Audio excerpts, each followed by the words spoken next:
ਅਕਾਲ channel ਨੂੰ subscribe ਕਰੋ। ਨਵੀਂ ਵੀਡੀਓਜ਼ ਦੀ ਨੋਟੀਫਿਕੇਸ਼ਨ ਦੇ ਲਈ ਬੈਲ ਆਈਕਨ ਨੂੰ ਕਲਿੱਕ ਕਰਨਾ ਨਾ ਭੁੱਲਣਾ। मैं कहा जी ये जनरल शबीक सिंह ने देहरादून तो असीं इकट्ठे आए हैं। संत बड़े खुश होए, बहुत खुश होए ना मिल के। तो मैंने याद आया कि संतां ने उन्होंने पहला सवाल किया कि भी जनरल साहब बांग्लादेश की लड़ाई जित के आए हो तो मिलन लिए आए, सानू हथियार कितने ने?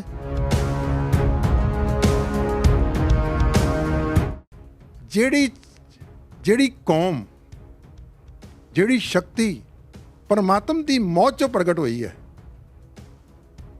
माफ़ करना मैं वर्तमान की गल जो कह दियाँ कि उसनों मोहन भागवत खत्म कर सकता है?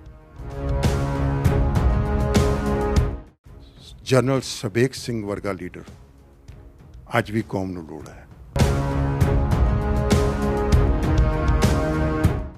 नाम सिमरन वाले रहत बहत विच परपक हैगे ने, जे सारे असी एक मंच से इकट्ठे हो जाइए ना, तो मैं कहना कि कुछ दिनों के विच ही सरकार आकर के अकाल तख्त ते आकर के न्यू जाएगी कि तुहाडी सारियां मंगां पूरी कर लैंदे। इंडियन आर्मी के इतिहास के विच चाइना की लड़ाई, पाकिस्तान की लड़ाई, इन्ना नुकसान इंडियन गौरमेंट का नहीं होया कदी जिन्ना नुकसान इंडियन गौरमेंट ने इत्थे कराया।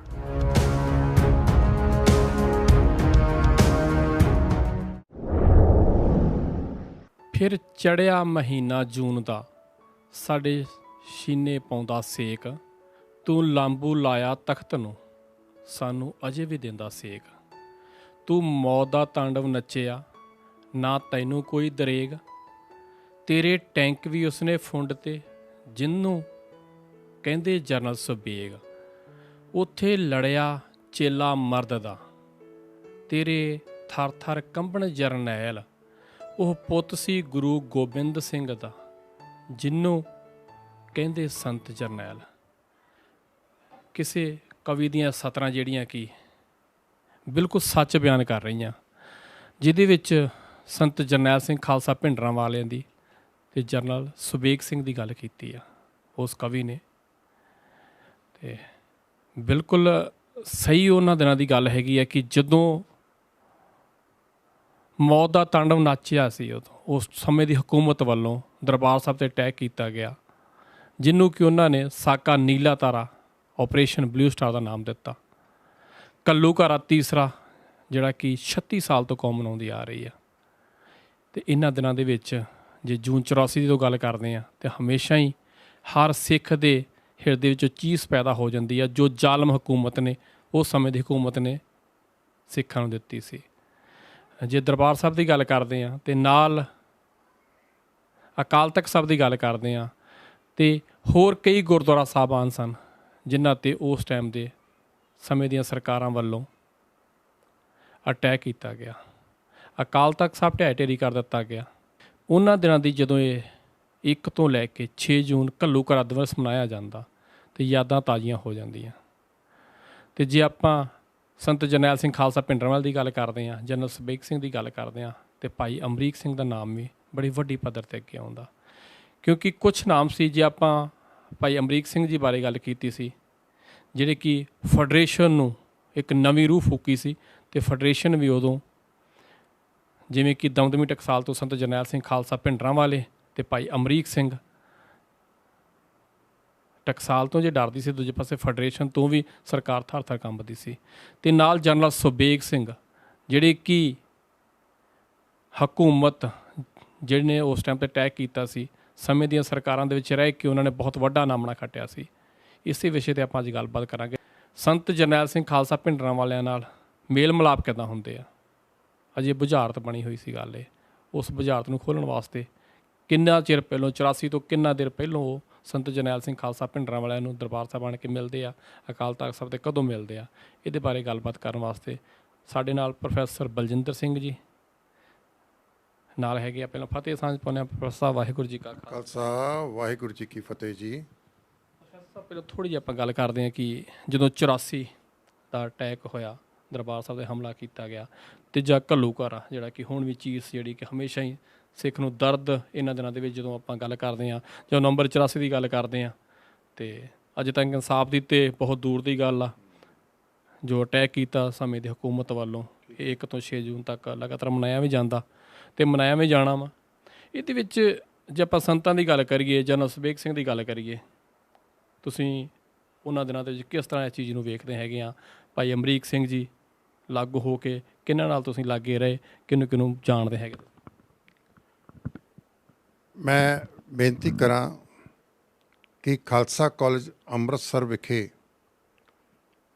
ਮੈਂ ਨੌਕਰੀ ਕਰਦਾ ਸੀਗਾ ਸਨ 1974 ਤੋਂ, ਅਤੇ 1978 ਦੇ ਵਿੱਚ ਜਿਸ ਵੇਲੇ ਨਿਰੰਕਾਰੀ ਕਾਂਡ ਅੰਮ੍ਰਿਤਸਰ ਵਿਖੇ ਵਾਪਰਦਾ ਹੈ, ਜਿਹਦੇ ਵਿੱਚ ਕਿ 13 ਸਿੰਘ ਸ਼ਹੀਦ ਹੁੰਦੇ ਨੇ ਅੰਮ੍ਰਿਤਸਰ ਦੇ ਵਿੱਚ, ਹੋਰ ਉਹਨਾਂ ਦੀ ਅਗਵਾਈ ਕਰ ਰਹੇ ਸੀਗੇ ਸ਼ਹੀਦ ਭਾਈ ਫੌਜਾ ਸਿੰਘ ਜੀ।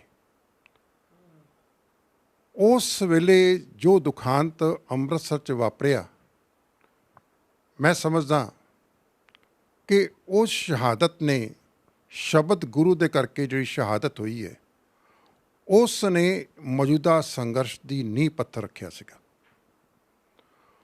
ਖਾਲਸਾ ਕਾਲਜ ਉਸ ਵੇਲੇ ਇੱਕ ਐਸਾ ਮਾਹੌਲ ਸੀਗਾ ਕਿ ਜਿੱਥੇ ਕੋਈ ਵੀ ਘਟਨਾ ਵਾਪਰਦੀ ਸੀ, ਜਿੱਥੇ ਕਿ ਸਿੱਖਾਂ ਨੂੰ ਪੀੜਾ ਹੁੰਦੀ ਸੀਗੀ, ਤਕਲੀਫ ਹੁੰਦੀ ਸੀਗੀ, ਅਤੇ ਖਾਲਸਾ ਕਾਲਜ ਅੰਮ੍ਰਿਤਸਰ ਤੋਂ ਰਿਐਕਸ਼ਨ ਹੁੰਦਾ ਸੀਗਾ। ਔਰ ਉਸ ਵੇਲੇ ਤੱਕ ਖਾਲਸਾ ਕਾਲਜ ਦੇ ਵਿੱਚ ਆਲ ਇੰਡੀਆ ਸਿੱਖ ਸਟੂਡੈਂਟ ਫੈਡਰੇਸ਼ਨ ਨੇ ਆਪਣੇ ਪੈਰ ਚੰਗੀ ਤਰੀਕੇ ਨਾਲ ਜਮਾ ਲਏ ਸੀਗੇ। ਹੋਰ ਜੇ ਮੈਂ ਗੱਲ ਕਰਾਂ ਕਿ 1978 ਦੇ ਜਿਹੜੇ ਸਾਕੇ ਦੇ ਬਾਅਦ, ਨਿਰੰਕਾਰੀ ਸਾਕੇ ਦੇ ਬਾਅਦ ਨਿਰੰਤਰ ਲਗਾਤਾਰ 81, 82, 83, 84 ਲਗਾਤਾਰ ਕੁਛ ਨਾ ਕੁਛ ਇਸ ਪ੍ਰਕਾਰ ਦੀਆਂ ਘਟਨਾਵਾਂ ਵਾਪਰਦੀਆਂ ਰਹੀਆਂ, ਜਿਹਦੇ ਨਾਲ ਵਿਸ਼ੇਸ਼ ਤੌਰ 'ਤੇ ਸਿੱਖ ਨੌਜਵਾਨਾਂ ਦੀ ਮਾਨਸਿਕਤਾ ਦੇ ਵਿੱਚ ਇੱਕ ਬੜਾ ਵੱਡਾ ਹੁਲਾਰ ਆਇਆ।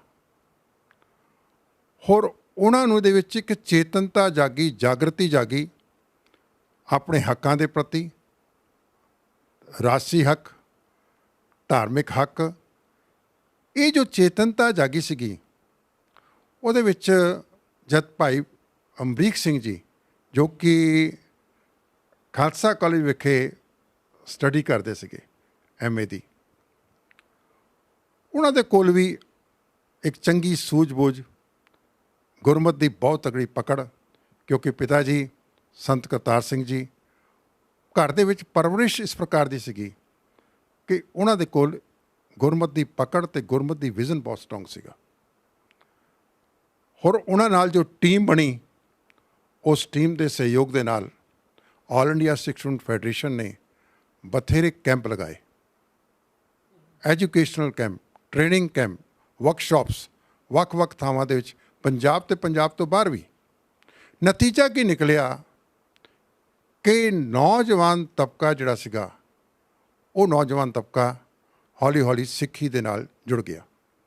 ਦੂਜੇ ਬੰਨੇ ਸ਼ਹੀਦ ਭਾਈ ਫੌਜਾ ਸਿੰਘ ਨੇ ਇੱਕ ਚੱਲਦਾ ਵਹੀਰ ਸਿਸਟਮ ਚਲਾਇਆ ਸੀਗਾ, ਜਿਹਦੇ ਅਧੀਨ ਕਿ ਉਹ ਗੁਰਮਤ ਦਾ ਪ੍ਰਚਾਰ ਕਰਦੇ ਸੀਗੇ। ਸੋ ਸਾਰੀਆਂ ਚੀਜ਼ਾਂ ਇਕੱਠੀਆਂ ਹੋ ਗਈਆਂ 1978 ਦੇ ਬਾਅਦ, ਜਿਹਦੇ ਕਰਕੇ ਇੱਕ ਐਸਾ ਮਾਹੌਲ ਸਿਰਜਿਆ ਗਿਆ। ਉਸ ਮਾਹੌਲ ਦੇ ਕਰਕੇ ਕੁਛ ਭਾਈ ਅਮਰੀਕ ਸਿੰਘ ਦੇ ਨਾਲ ਕੰਮ ਕਰਨ ਦਾ ਮੌਕਾ ਮਿਲਿਆ, ਉਹਨੂੰ ਸਮਝਣ ਦਾ ਮੌਕਾ ਮਿਲਿਆ, ਅਤੇ ਕਾਫੀ ਕੁਝ ਗੱਲਾਂ ਜਿਹੜੀਆਂ ਸਿੱਖੀਆਂ। ਹਾਲਾਂਕਿ ਉਮਰ 'ਚ ਮੇਰੇ ਕੋਲ ਛੋਟੇ ਸੀਗੇ, ਅਤੇ ਗੱਲ ਛੋਟੇ ਜਾਂ ਵੱਡੇ ਦੀ ਨਹੀਂ ਹੁੰਦੀ, ਗੱਲ ਕਿਸੇ ਕੋਲ ਸਿੱਖਣ ਦੀ ਹੁੰਦੀ ਹੈ। ਕਈ ਵਾਰ ਛੋਟਾ ਤੁਹਾਡੇ ਤੋਂ ਅੱਗੇ ਨਿਕਲ ਜਾਂਦਾ, ਹਾਂਜੀ, ਅਤੇ ਜੇ ਸਿੱਖਣਾ ਹੋਏ ਤਾਂ ਛੋਟੇ ਕੋਲੋਂ ਸਿੱਖ ਲਈਦਾ। ਤਾਂ ਮੈਂ ਕੁਛ ਗੱਲਾਂ ਉਹਨਾਂ ਕੋਲ ਸਿੱਖੀਆਂ ਗੁਰਮਤ ਨਾਲ ਸੰਬੰਧਿਤ। ਹਾਂਜੀ, ਪ੍ਰੋਫੈਸਰ ਸੀ ਖਾਲਸਾ ਕਾਲਜ? ਉਸ ਵੇਲੇ ਖਾਲਸਾ ਕਾਲਜ ਅੰਮ੍ਰਿਤਸਰ ਪ੍ਰੋਫੈਸਰ ਸੀਗਾ। ਭਾਈ ਅਮਰੀਕ ਸਿੰਘ ਸਟੂਡੈਂਟ ਸੀ? ਭਾਈ ਅਮਰੀਕ ਸਿੰਘ ਜੀ ਜਿਸ ਕੇ MA ਦੇ ਸਟੂਡੈਂਟ ਸੀਗੇ। ਅਤੇ ਜੈਸੇ ਗੁਰੂ ਨਾਨਕ ਨਿਵਾਸ ਵੀ ਪਹੁੰਚ ਗਏ ਨੇ, ਧਰਮਯੁੱਧ ਮੋਰਚਾ ਵੀ ਸ਼ੁਰੂ ਹੋ ਗਿਆ, ਅਤੇ ਮੇਰੇ ਉਹਨਾਂ ਨਾਲ ਜਿਹੜੇ ਸੰਬੰਧ ਸੀਗੇ ਨਾ, ਬੜੇ ਸੁਖਾਵੇਂ, ਬੜੇ ਪਿਆਰ ਵਾਲੇ ਹੈਂ, ਅਤੇ ਬੜੇ ਸਤਿਕਾਰ ਵਾਲੇ ਸੀਗੇ। ਉਹ ਐਜ਼ ਏ ਟੀਚਰ ਵੀ ਮੇਰਾ ਸਤਿਕਾਰ ਕਰਦੇ ਸੀਗੇ। ਹਾਂਜੀ, ਤੋ ਜਿੱਥੇ ਤੱਕ ਜਨਰਲ ਸੁਬੇਗ ਸਿੰਘ ਦੀ ਗੱਲ ਹੈ, ਮੈਂ ਇਹ ਸਰੋਤਿਆਂ ਨਾਲ ਗੱਲ ਸਾਂਝੀ ਕਰਨਾ ਚਾਹਾਂਗਾ ਜਿਹੜੀ ਗੱਲ ਮੈਂ ਕਈ ਸਾਲਾਂ ਤੋਂ ਆਪਣੇ ਅੰਦਰ ਹੀ ਸਮਾ ਕੇ ਰੱਖੀ ਹੋਈ ਸੀਗੀ। ਅਤੇ ਕਿਉਂਕਿ ਮੇਰਾ ਜਨਮ ਜਿਹੜਾ ਹੈ ਦੇਹਰਾਦੂਨ ਦਾ, ਅਤੇ ਮੈਂ ਛੁੱਟੀਆਂ ਦੇ ਵਿੱਚ ਹਮੇਸ਼ਾ ਆਪਣੇ ਪੇਰੈਂਟਸ ਨੂੰ, ਆਪਣੇ ਰਿਸ਼ਤੇਦਾਰਾਂ ਨੂੰ ਮਿਲਣ ਵਾਸਤੇ ਦੇਹਰਾਦੂਨ ਜਾਇਆ ਕਰਦਾ ਸੀਗਾ। ਅਤੇ ਦੇਹਰਾਦੂਨ ਦੇ ਵਿੱਚ ਵੀ ਇਸ ਪ੍ਰਕਾਰ ਦੀ ਗੱਲਬਾਤ ਸਿੰਘਾਂ ਦੇ ਵਿੱਚ ਹੁੰਦੀ ਸੀਗੀ ਕਿ ਵੀ ਅੰਮ੍ਰਿਤਸਰ ਦਾ ਮਾਹੌਲ ਕੀ ਹੈ, ਧਾਰਮਿਕ ਮੋਰਚਾ ਚੱਲ ਰਿਹਾ ਹੈ, ਅਤੇ ਸੰਤਾਂ ਦੇ ਬਾਰੇ ਪੁੱਛਦੇ ਸੀਗੇ, ਭਾਈ ਅਮਰੀਕ ਸਿੰਘ ਬਾਰੇ ਪੁੱਛਦੇ ਸੀਗੇ, ਜੁਝਾਰੂ ਸਿੰਘਾਂ ਦੇ ਬਾਰੇ ਪੁੱਛਦੇ ਸੀਗੇ ਲੋਕੀ। ਸੋ ਕੁੱਲ ਮਿਲਾ ਕਰਕੇ ਉੱਥੇ ਵੀ ਸੰਗਤਾਂ ਦੇ ਵਿੱਚ ਬੜੀ ਜਾਗਰਤੀ ਸੀਗੀ। ਅਤੇ ਕਰਦੇ ਕਰਾਂਦੇ ਜਨਰਲ ਸ਼ਵੇਕ ਸਿੰਘ ਦੇ ਨਾਲ ਸਾਡੀ ਮੁਲਾਕਾਤ ਹੋ ਗਈ। ਸਵੇਕ ਸਿੰਘ ਦੀ ਕਦੋਂ ਹੋਈ ਸੀ ਤੁਹਾਡੇ ਨਾਲ? ਮੇਰੇ ਨਾਲ ਇਹਨਾਂ ਦੀ ਮੁਲਾਕਾਤ ਦੇਹਰਾਦੂਨ ਵਿਖੇ ਹੋਈ ਸੀਗੀ। ਔਰ ਜੇ ਮੈਂ ਸੋਚਾਂ ਕਿ ਸ਼ਾਇਦ 82 ਦੇ ਲਾਗੇ ਚਾਗੇ ਇਹ ਮੇਰੀ ਮੁਲਾਕਾਤ ਹੁੰਦੀ ਹੈ। ਅਤੇ ਜਨਰਲ ਸ਼ਵੇਕ ਸਿੰਘ ਦੇ ਵਿੱਚ ਮੈਂ ਪਹਿਲੀ ਮੁਲਾਕਾਤ ਦੇ ਵਿੱਚ ਦੇਖ ਲਿਆ ਕਿ ਬਹੁਤ ਵੱਡਾ ਸਪਾਰਕ ਸਿੱਖੀ ਦੇ ਪ੍ਰਤੀ, ਬਹੁਤ ਵੱਡਾ ਜਜ਼ਬਾ ਇਹਨਾਂ ਦੇ ਵਿੱਚ ਸੀਗਾ। ਆਮ ਤੌਰ 'ਤੇ ਰਿਟਾਇਰਮੈਂਟ ਦੇ ਬਾਅਦ ਫੌਜੀ ਜਿਹੜੇ ਨੇ ਨਾ, ਉਹ ਆਰਾਮ ਪ੍ਰਸਤ ਹੋ ਜਾਂਦੇ ਨੇ ਕਿ ਬਈ ਸਾਰੀ ਉਮਰ ਨੌਕਰੀ ਕੀਤੀ ਹੈ ਅਤੇ ਹੁਣ ਆਰਾਮ ਪ੍ਰਸਤੀ ਦੀ ਜ਼ਿੰਦਗੀ ਜਿਹੜੀ ਹੈ ਨਾ ਉਹ ਬਤੀਤ ਕਰੀਏ। ਤੁਹਾਡੀ ਗੱਲ ਰੁਕਦੀ ਆ, ਨੌਕਰੀ ਦੇ ਵਿੱਚ ਉਹਨਾਂ ਬੜਾ ਵੱਡਾ ਨਾਮਣਾ ਖੱਟਿਆ ਸੀ। ਸੰਗਤ ਨੂੰ ਜ਼ਰੂਰ ਜਾਣੂ ਕਰਵਾਓ ਕਿ ਭਾਰਤ ਸਰਕਾਰ ਵੱਲੋਂ ਵੀ ਜਦੋਂ ਜਿਹੜੀ ਭਾਰਤ ਦੀ ਅਤੇ ਪਾਕਿਸਤਾਨ ਦੀ ਜੰਗ ਹੁੰਦੀ ਹੈ 1972 ਦੇ ਵਿੱਚ, 1972 ਦੇ ਵਿੱਚ ਜਿਹੜੀ ਜੰਗ ਹੈ, ਉਸ ਜੰਗ ਦੇ ਵਿੱਚ ਜਿਹੜਾ ਬੰਗਲਾਦੇਸ਼ ਦੀ ਕ੍ਰੀਏਸ਼ਨ ਹੈ, ਉਸ ਕ੍ਰੀਏਸ਼ਨ ਦੇ ਵਿੱਚ ਮੁਕਤੀ ਵਾਣੀ ਨਾਮ ਦੀ ਇੱਕ ਸੈਨਾ ਤਿਆਰ ਕੀਤੀ ਗਈ ਸੀਗੀ। ਔਰ ਉਹ ਸੈਨਾ ਜਿਹੜੀ ਸੀਗੀ ਤਿਆਰ ਕਰਨ ਦੇ ਵਿੱਚ ਸਾਰਾ ਪਲੈਨਿੰਗ, ਸਟ੍ਰੈਟਜੀ, ਰੋਲ ਇਹ ਜਨਰਲ ਸ਼ਵੇਕ ਸਿੰਘ ਦਾ ਸੀਗਾ। ਹੋਰ ਜਨਰਲ ਸ਼ਵੇਕ ਸਿੰਘ ਮੁਕਤੀ ਵੈਣੀ ਬਣਾਉਣ ਵਾਸਤੇ ਉਹ ਭਾਰਤ ਸਰਕਾਰ ਵੱਲੋਂ ਇੱਕ ਖੁਫੀਆ ਆਫੀਸਰ ਦੇ ਰੂਪ ਦੇ ਵਿੱਚ ਇਹ ਪਹਿਲਾਂ ਹੀ ਉੱਥੇ ਚਲੇ ਗਏ ਸੀਗੇ। ਪਾਕਿਸਤਾਨ ਮਤਲਬ ਜਿਹੜਾ ਹੁਣ ਬੰਗਲਾਦੇਸ਼ ਬਣ ਗਿਆ, ਉੱਥੇ ਚਲੇ ਗਏ। ਉੱਥੇ ਜਾ ਕਰਕੇ ਉਹਨਾਂ ਲੋਕਾਂ ਨੂੰ ਆਰਗੇਨਾਈਜ਼ ਕੀਤਾ। ਤਾਂ ਕਹਿਣ ਤੋਂ ਮਤਲਬ ਮੇਰਾ ਹੈਗਾ ਕਿ ਜਨਰਲ ਸ਼ਵੇਕ ਸਿੰਘ ਦੇ ਵਿੱਚ ਜਿੱਥੇ ਇੱਕ ਮਿਲਟਰੀ ਵਿਜ਼ਨ ਸੀਗਾ, ਉਹਦੇ ਨਾਲ ਦੇ ਨਾਲ ਰਿਟਾਇਰਮੈਂਟ ਦੇ ਬਾਅਦ ਵੀ ਉਹਨਾਂ ਦੇ ਅੰਦਰ ਸਿੱਖੀ ਜਜ਼ਬਾ ਸੀਗਾ, ਉਹ ਮੈਂ ਵੇਖਿਆ ਕਿ ਬਹੁਤ ਵੱਡਾ ਜਜ਼ਬਾ। ਆਮ ਤੌਰ 'ਤੇ ਅਫਸਰਾਂ ਦੇ ਵਿੱਚ ਰਿਟਾਇਰਮੈਂਟ ਦੇ ਬਾਅਦ ਇਹੋ ਜਿਹਾ ਜਜ਼ਬਾ ਬੜਾ ਰੇਅਰ ਦੇਖਣ 'ਚ ਆਉਂਦਾ ਹੈ, ਰੇਅਰ। ਸੋ ਇਹਨਾਂ ਨੇ ਫਿਰ ਮੈਨੂੰ ਕਿਹਾ ਕਿ ਵੀ ਤੁਸੀਂ ਸੰਤਾਂ ਦੀ ਗੱਲਾਂ ਸੁਣਾਓ,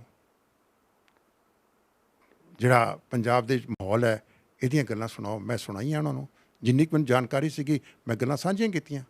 ਇਹਨਾਂ ਨੇ ਫਿਰ ਇੱਛਾ ਪ੍ਰਗਟ ਕੀਤੀ ਕਿ ਬਈ ਤੁਸੀਂ ਸੰਤਾਂ ਨੂੰ ਜਾਣਦੇ ਹੋ ਅਤੇ ਤੁਸੀਂ ਮੇਰੀ ਉਹਨਾਂ ਨਾਲ ਮੁਲਾਕਾਤ ਕਰਾਓ। ਜਨਰਲ ਸ਼ਵੇਕ ਸਿੰਘ ਜੀ ਨੇ ਉਦੋਂ ਤੁਹਾਡੇ ਨਾਲ ਗੱਲ ਕੀਤੀ ਹੈ? ਸ਼ਵੇਕ ਸਿੰਘ ਜੀ ਨੇ ਦੇਹਰਾਦੂਨ ਵਿਖੇ ਮੇਰੇ ਨਾਲ ਗੱਲ ਕੀਤੀ। ਉਹਨਾਂ ਨੇ ਕਿਹਾ ਕਿ ਮੈਨੂੰ ਉਹਨਾਂ ਨਾਲ ਤੁਸੀਂ ਮਿਲਾਓ। ਮੈਂ ਕਿਹਾ ਮੈਂ ਮਿਲਾ ਸਕਦਾ, ਕਿਉਂਕਿ ਬਾਈ ਦੈਟ ਟਾਈਮ ਸੰਤ ਜਰਨੈਲ ਸਿੰਘ ਜੀ ਬਾਈ ਨੇਮ ਵੀ ਮੈਨੂੰ ਜਾਣਦੇ ਸੀਗੇ, ਕਿਉਂਕਿ ਮੈਂ ਖਾਲਸਾ ਕਾਲਜ ਨੌਕਰੀ ਕੀਤੀ ਸੀਗੀ, ਕਰਦਾ ਸੀਗਾ, ਅਤੇ ਬਾਈ ਫੇਸ ਵੀ ਜਾਣਦੇ ਸੀਗੇ। ਤਾਂ ਮੈਂ ਇਹਨਾਂ ਨੂੰ ਹਾਮੀ ਭਰਤੀ। ਇਹਨਾਂ ਕੋਲ ਇੰਪੋਰਟਡ ਗੱਡੀ ਹੁੰਦੀ ਸੀਗੀ, ਕਾਰ ਸੀਗੀ। ਉਹ ਇੰਪੋਰਟਡ ਕਾਰ ਜਿਹੜੀ ਸੀਗੀ, ਸਾਡੀਆਂ ਗੱਡੀਆਂ ਤਾਂ ਰਾਈਟ ਹੈਂਡ ਸਾਈਡ 'ਤੇ ਸਟੇਅਰਿੰਗ ਹੁੰਦਾ, ਉਹ ਗੱਡੀ ਦੇ ਵਿੱਚ ਲੈਫਟ ਹੈਂਡ ਸਾਈਡ ਸਟੇਅਰਿੰਗ ਸੀਗਾ।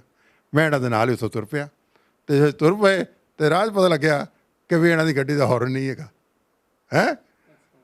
ਹੋਰ ਯਕੀਨ ਕਰਨਾ, ਚਲੋ ਟ੍ਰੈਫਿਕ ਤਾਂ ਉਸ ਵੇਲੇ ਵੀ ਸੀਗਾ ਕਾਫੀ, ਲੇਕਿਨ ਇਹ ਬਗੈਰ ਹੌਰਨ ਵਜਾਏ ਗੱਡੀ ਲੈ ਕਰਕੇ ਤੁਰੇ ਆਏ।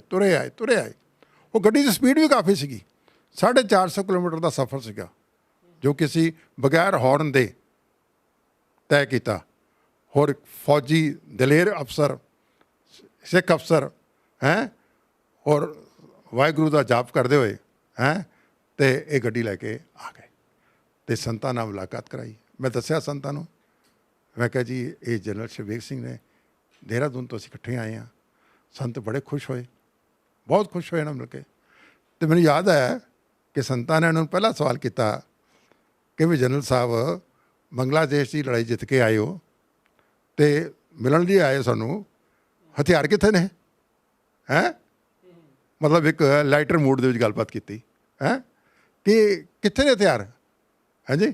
ਕਹਿੰਦੇ ਹੁਣ ਮੈਂ ਤੁਹਾਡੇ ਕੋਲ ਆ ਗਿਆ, ਜਿੱਥੇ ਮੈਨੂੰ ਵਰਤਣਾ ਵਰਤ ਲਓ, ਹਾਂਜੀ। ਸੋ ਕਹਿਣ ਤੋਂ ਭਾਵ ਕਿ ਇੱਕ ਅੰਦਰ ਸਮਰਪਣ ਦੀ ਭਾਵਨਾ ਸੀਗੀ, ਸਮਰਪਿਤ ਹੋ ਕਰਕੇ ਕੁਛ ਕਰਨ ਦੀ ਲਾਲਸਾ ਸੀਗੀ ਅੰਦਰੋਂ। ਜਿਹੜਾ ਸੀਗਾ ਨਾ, ਮੈਂ ਸੋਚਦਾ ਕਿ ਗੁਰੂ ਨੇ ਇੱਕ ਪ੍ਰੇਰਣਾ ਦੇ ਕਰਕੇ, ਮੈਂ ਤਾਂ ਇੱਕ ਬਹਾਨਾ ਬਣਿਆ। ਖੇਡ ਸਾਰੀ ਗੁਰੂ ਦੀ ਹੈ, ਖੇਡ ਸਾਰੀ ਜਿਹੜੀ ਕਲਗੀਧਰ ਪਾਤਸ਼ਾਹ ਦੀ ਹੈ। ਬੰਦਾ ਵਿੱਚ ਬਹਾਨਾ ਬਣਦਾ, ਬੰਦਾ ਵਿੱਚ ਇੱਕ ਇੰਸਟਰੂਮੈਂਟਲ ਬਣਦਾ, ਜਰੀਆ ਬਣਦਾ ਕਿਸੇ ਨੂੰ ਮਿਲਾਉਣ ਵਾਸਤੇ। ਖੇਡ ਨਿਰੰਕਾਰ ਦੀ ਚੱਲਦੀ ਹੈ। ਹੋਰ ਸੰਤਾਂ ਦਾ ਜਿਹੜਾ ਵਿਜ਼ਨ ਸੀਗਾ ਇਤਨਾ ਜ਼ਬਰਦਸਤ ਸੀਗਾ, ਸਪਿਰਿਚੁਅਲ ਵਿਜ਼ਨ, ਕਿ ਸੰਤਾਂ ਨੂੰ ਉਸੇ ਵੇਲੇ ਪਤਾ ਲੱਗਿਆ ਕਿ ਇਸ ਬੰਦੇ ਦੇ ਵਿੱਚ ਸਪਾਰਕ ਹੈਗਾ। ਹੋਰ ਉਹ ਸਪਾਰਕ ਜਿਹੜਾ ਸੀਗਾ ਅੱਜ ਅਸੀਂ ਦੇਖ ਰਹੇ ਹਾਂ, ਅੱਜ 36 ਸਾਲ ਹੋ ਗਏ ਨੇ, ਸਾਰਾ ਸਿੱਖ ਜਗਤ ਉਹਨਾਂ ਨੂੰ ਨਤਮਸਤਕ ਹੁੰਦਾ ਹੈ। ਅਤੇ ਜੋ ਉਹਨਾਂ ਦੇ ਸਪਾਰਕ ਸੀਗਾ, ਜਜ਼ਬਾ ਸੀਗਾ, ਇੱਕ ਗੱਲ ਚੇਤੇ ਰੱਖਿਓ, ਸਿੱਖੀ ਵਿੱਚ ਜਿਹੜੀ ਚੀਜ਼ ਸਭ ਤੋਂ ਜਿਹਦੀ ਇੰਪੋਰਟੈਂਟ ਹੈ ਨਾ, ਸਭ ਤੋਂ ਇੰਪੋਰਟੈਂਟ ਉਹ ਹੈ ਜਜ਼ਬਾ। ਜੇ ਮੈਂ 5 ਕਕਾਰਾਂ ਦਾ ਧਾਰਨੀ ਵੀ ਹਾਂ, ਬਾਣੀ ਵੀ ਪੜ੍ਹ ਲਈ ਇੱਕ ਰੂਟੀਨ ਦੇ ਤੌਰ 'ਤੇ, ਠੀਕ ਹੈ ਬਈ ਮੈਂ ਨਿਤਨੇਮ ਕਰ ਰਿਹਾ, ਠੀਕ ਹੈ, ਮੈਂ ਆਪਣੀ ਖਾਣਾ ਪੂਰਤੀ ਕਰ ਲਈ ਹੈ, ਕਰੈਕਟ। ਲੇਕਿਨ ਮੇਰੇ ਅੰਦਰ ਅਗਰ ਜਜ਼ਬਾ ਸਿੱਖ ਕੌਮ ਦੇ ਪ੍ਰਤੀ ਨਹੀਂ ਹੈਗਾ, ਅਤੇ ਫਿਰ ਮੈਂ ਸੋਚਦਾ ਅਸੀਂ ਫਿਰ ਚਲਦੀ ਫਿਰਦੀ ਲਾਸ਼ ਦੇ ਸਮਾਨ ਹਾਂ। ਜਜ਼ਬਾ ਜਿਹੜਾ ਸਾਡੀ ਜੜ੍ਹ ਹੈ, ਸਾਡਾ ਮੂਲ ਹੈ, ਸਾਡਾ ਮੂਲ ਹੈ। ਬਹੁਤ ਸਾਰੇ ਲੋਕੀ ਤੁਹਾਨੂੰ ਐਸੇ ਮਿਲਣਗੇ ਜਿਹੜੇ ਕਿ ਵੱਖ-ਵੱਖ ਥਾਵਾਂ 'ਤੇ ਉੱਤੇ ਤੁਹਾਨੂੰ ਮਿਲਣਗੇ, ਜਿਹੜੇ ਕਿ 5 ਕਕਾਰਾਂ ਦੇ ਧਾਰਨੀ ਨੇ, ਲੇਕਿਨ ਨਾ ਤਾਂ 5 ਕਕਾਰਾਂ ਦੀ ਉਹਨਾਂ ਨੂੰ ਮਹਾਨਤਾ ਦਾ ਪਤਾ ਹੈ, ਅਤੇ ਨਾ ਹੀ ਆਪਣੀ ਰਿਸਪੋਂਸਿਬਿਲਿਟੀ ਦਾ ਪਤਾ ਹੈ ਕਿ ਕੌਮ ਦੇ ਪ੍ਰਤੀ ਤੁਹਾਡੀ ਰਿਸਪੋਂਸਿਬਿਲਿਟੀ ਕੀ ਹੈ। ਉਹ ਸਿਰਫ 5 ਕਕਾਰਾਂ ਦੇ ਧਾਰਨੀ ਹੋ ਕਰਕੇ ਬਸ ਇੱਕ ਫਾਰਮੈਲਿਟੀ ਸੇਕ ਆਪਣਾ ਜੀਵਨ ਬਤੀਤ ਕਰ ਰਹੇ ਨੇ।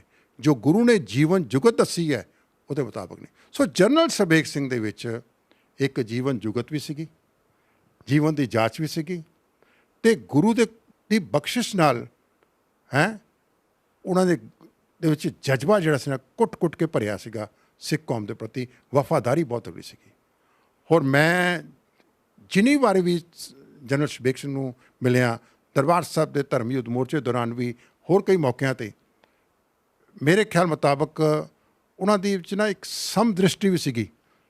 ਸਮਦ੍ਰਿਸ਼ਟੀ ਇਨ ਦਾ ਸੈਂਸ ਕਿ ਜੇ ਵੱਖ-ਵੱਖ ਜਥੇਬੰਦੀਆਂ ਹੈਗੀਆਂ ਨੇ ਤਾਂ ਕਿਸੇ ਜਥੇਬੰਦੀ ਦੀ ਆਲੋਚਨਾ ਨਹੀਂ ਕਰਦੇ ਸੀਗੇ, ਕਿਸੇ ਜਥੇਬੰਦੀ ਦੀ ਆਲੋਚਨਾ ਨਹੀਂ ਕਰਦੇ ਸੀਗੇ ਕਿ ਫਲਾਣਾ ਚੰਗਾ, ਫਲਾਣਾ ਮਾੜਾ, ਫਲਾਣਾ ਉਹ, ਕਿਸੇ ਲੱਤਾਂ ਖਿੱਚ ਲਓ, ਇਹ ਕਰ ਲਓ, ਫਲਾਣਾ ਕਰ ਲਓ, ਨਥਿੰਗ। ਕਦੀ ਕਿਸੇ ਦੇ ਬਾਰੇ ਉਹ ਇਹੋ ਜਿਹਾ ਸ਼ਬਦ ਇਸਤੇਮਾਲ ਨਹੀਂ ਕਰਦੇ ਸੀਗੇ ਜੋ ਕਿ ਕਿਸੇ ਸਿੰਘ ਦੀ ਸ਼ਖਸੀਅਤ ਦੇ ਖਿਲਾਫ ਜਾਂ ਕਿਸੇ ਜੁਝਾਰੂ ਜਥੇਬੰਦੀ ਦੀ ਸ਼ਖਸੀਅਤ ਦੇ ਖਿਲਾਫ ਕਿਸੇ ਬਾਰੇ ਕੋਈ ਐਸੀ ਗੱਲ ਹੋਏ। ਸੋ ਇਹ ਜੋ ਮੈਨੂੰ ਲੱਗਦਾ ਹੈ ਕਿ ਬਈ ਇਹ ਸਹੀ ਮਾਇਨਿਆਂ ਦੇ ਵਿੱਚ ਜਿਹੜੀ ਉਹਨਾਂ ਨੇ ਸੇਵਾ ਕੀਤੀ ਹੈ ਪੰਥ ਦੀ, ਕੌਮ ਦੀ, ਹੈ, ਜਿਹਦਾ ਕਿ ਅੱਜ ਭਾਰਤ ਸਰਕਾਰ ਦੇ ਜਿਹੜੇ ਅਫਸਰ ਨੇ ਉਹਨਾਂ ਨੇ ਕਿਤਾਬਾਂ ਲਿਖ ਛੱਡੀਆਂ। ਬਰਾੜ ਨੇ ਕਿਤਾਬਾਂ ਲਿਖਤੀਆਂ, ਹਾਂਜੀ, ਕੁਲਦੀਪ ਬਰਾੜ ਨੇ। ਅਤੇ ਅੱਜ ਸਾਡੇ ਦੁਸ਼ਮਣ ਵੀ ਜਿਹੜੇ ਨੇ ਨਾ, ਉਹ ਕਹਿੰਦੇ ਵੀ ਜਨਰਲ ਸਰਬੇਗ ਸਿੰਘ ਦਾ ਦਿਮਾਗ ਸੀਗਾ ਜਿਹਦੇ ਕਰਕੇ ਸਾਡਾ ਇੰਨਾ ਨੁਕਸਾਨ ਹੋਇਆ।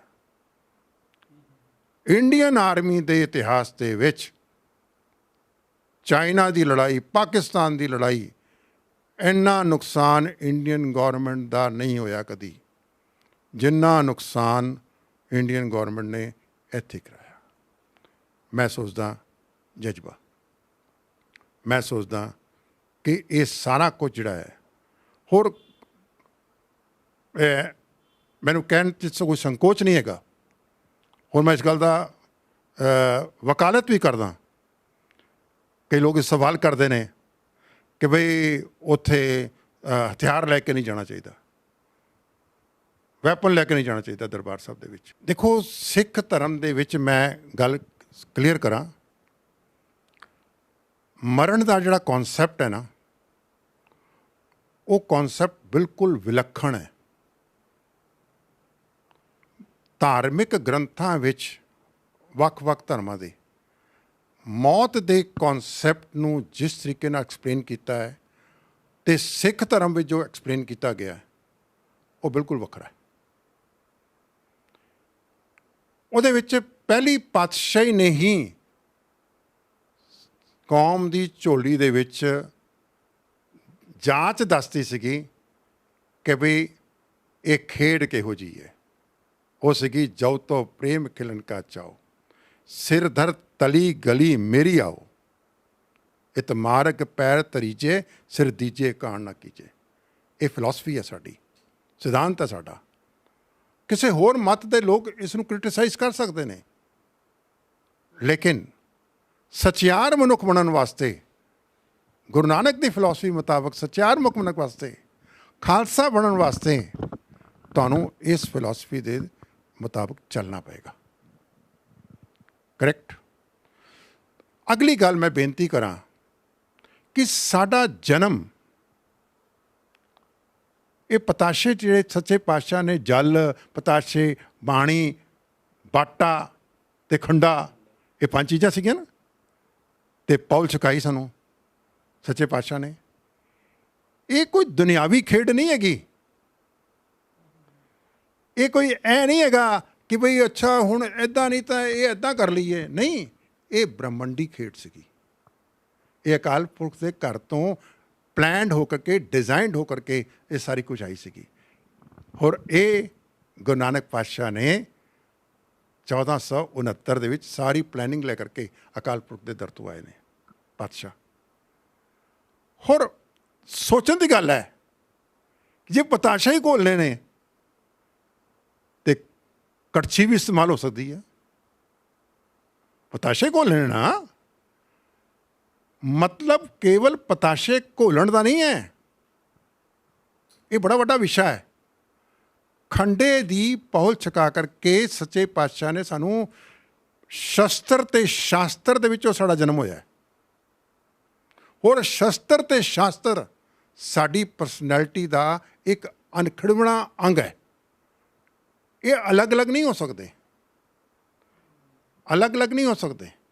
ਇਹ ਅਕਾਲ ਪੁਰਖ ਦੀ ਮੌਤ 'ਚੋਂ ਪ੍ਰਗਟ ਹੋਏ ਹਾਂ ਅਸੀਂ। ਹੋ ਚੇਤੇ ਰੱਖਿਓ, ਜਿਹੜੀ ਕੌਮ, ਜਿਹੜੀ ਸ਼ਕਤੀ ਪਰਮਾਤਮ ਦੀ ਮੌਤ 'ਚੋਂ ਪ੍ਰਗਟ ਹੋਈ ਹੈ, ਮਾਫ ਕਰਨਾ ਮੈਂ ਵਰਤਮਾਨ ਦੀ ਗੱਲ ਜੇ ਕਹਿ ਦਿਆਂ, ਕਿ ਉਸ ਨੂੰ ਮੋਹਨ ਭਾਗਵਤ ਖਤਮ ਕਰ ਸਕਦਾ? ਮੋਹਨ ਭਾਗਵਤ ਵਰਗੇ ਹਜ਼ਾਰਾਂ ਆ ਜਾਣ, ਮੋਦੀ ਵਰਗੇ, ਸ਼ਾਹ ਵਰਗੇ ਆ ਜਾਣ, ਮੈਨੂੰ ਮਾਫ ਕਰਨਾ, ਇਹ ਪੁੱਠੇ ਹੋ ਕੇ ਵੀ ਲਟਕ ਜਾਣ। ਜਿਹੜਾ ਪਰਮਾਤਮ ਦੀ ਮੌਤ 'ਚੋਂ ਖਾਲਸਾ ਪੈਦਾ ਹੋਇਆ ਨਾ, ਇਹਨੂੰ ਨਹੀਂ ਕੋਈ ਮਿਟਾ ਸਕਦਾ। ਇਹ ਭੁਲੇਖਾ ਇਹਨਾਂ ਨੂੰ ਕਰੋ, ਬੜਾ ਵੱਡਾ ਭੁਲੇਖਾ ਲੈ ਕੇ ਜੀ ਰਹੇ ਨੇ ਪਰਮਾਤਮਾ ਕੀ ਮੌਤ 'ਚੋਂ। ਇਹ ਅਸੀਂ ਸਾਡੀ ਗਿਰਾਵਟ ਜਿਹੜੀ ਆਈ ਨਾ ਅੱਜ, ਥੋੜ੍ਹਾ ਬਹੁਤਾ ਅਸੀਂ ਜਿਹੜੇ ਡਾਊਨ ਗਏ ਨਾ, ਇਹ ਇਸੇ ਕਰਕੇ ਗਏ ਹਾਂ। ਸਾਡਾ ਭਰੋਸਾ, ਸਾਡੀ ਟੇਕ, ਸਾਡਾ ਜੀਵਨ ਜੁਗਤ, ਸਾਡੇ ਜੀਵਨ ਜਾਚ ਅਸੀਂ ਗੁਰੂ ਤੋਂ ਥੋੜ੍ਹਾ ਜਿਹਾ ਦੂਰੀ ਪੈਦਾ ਕਰ ਲਈ, ਤਾਂ ਕਰਕੇ।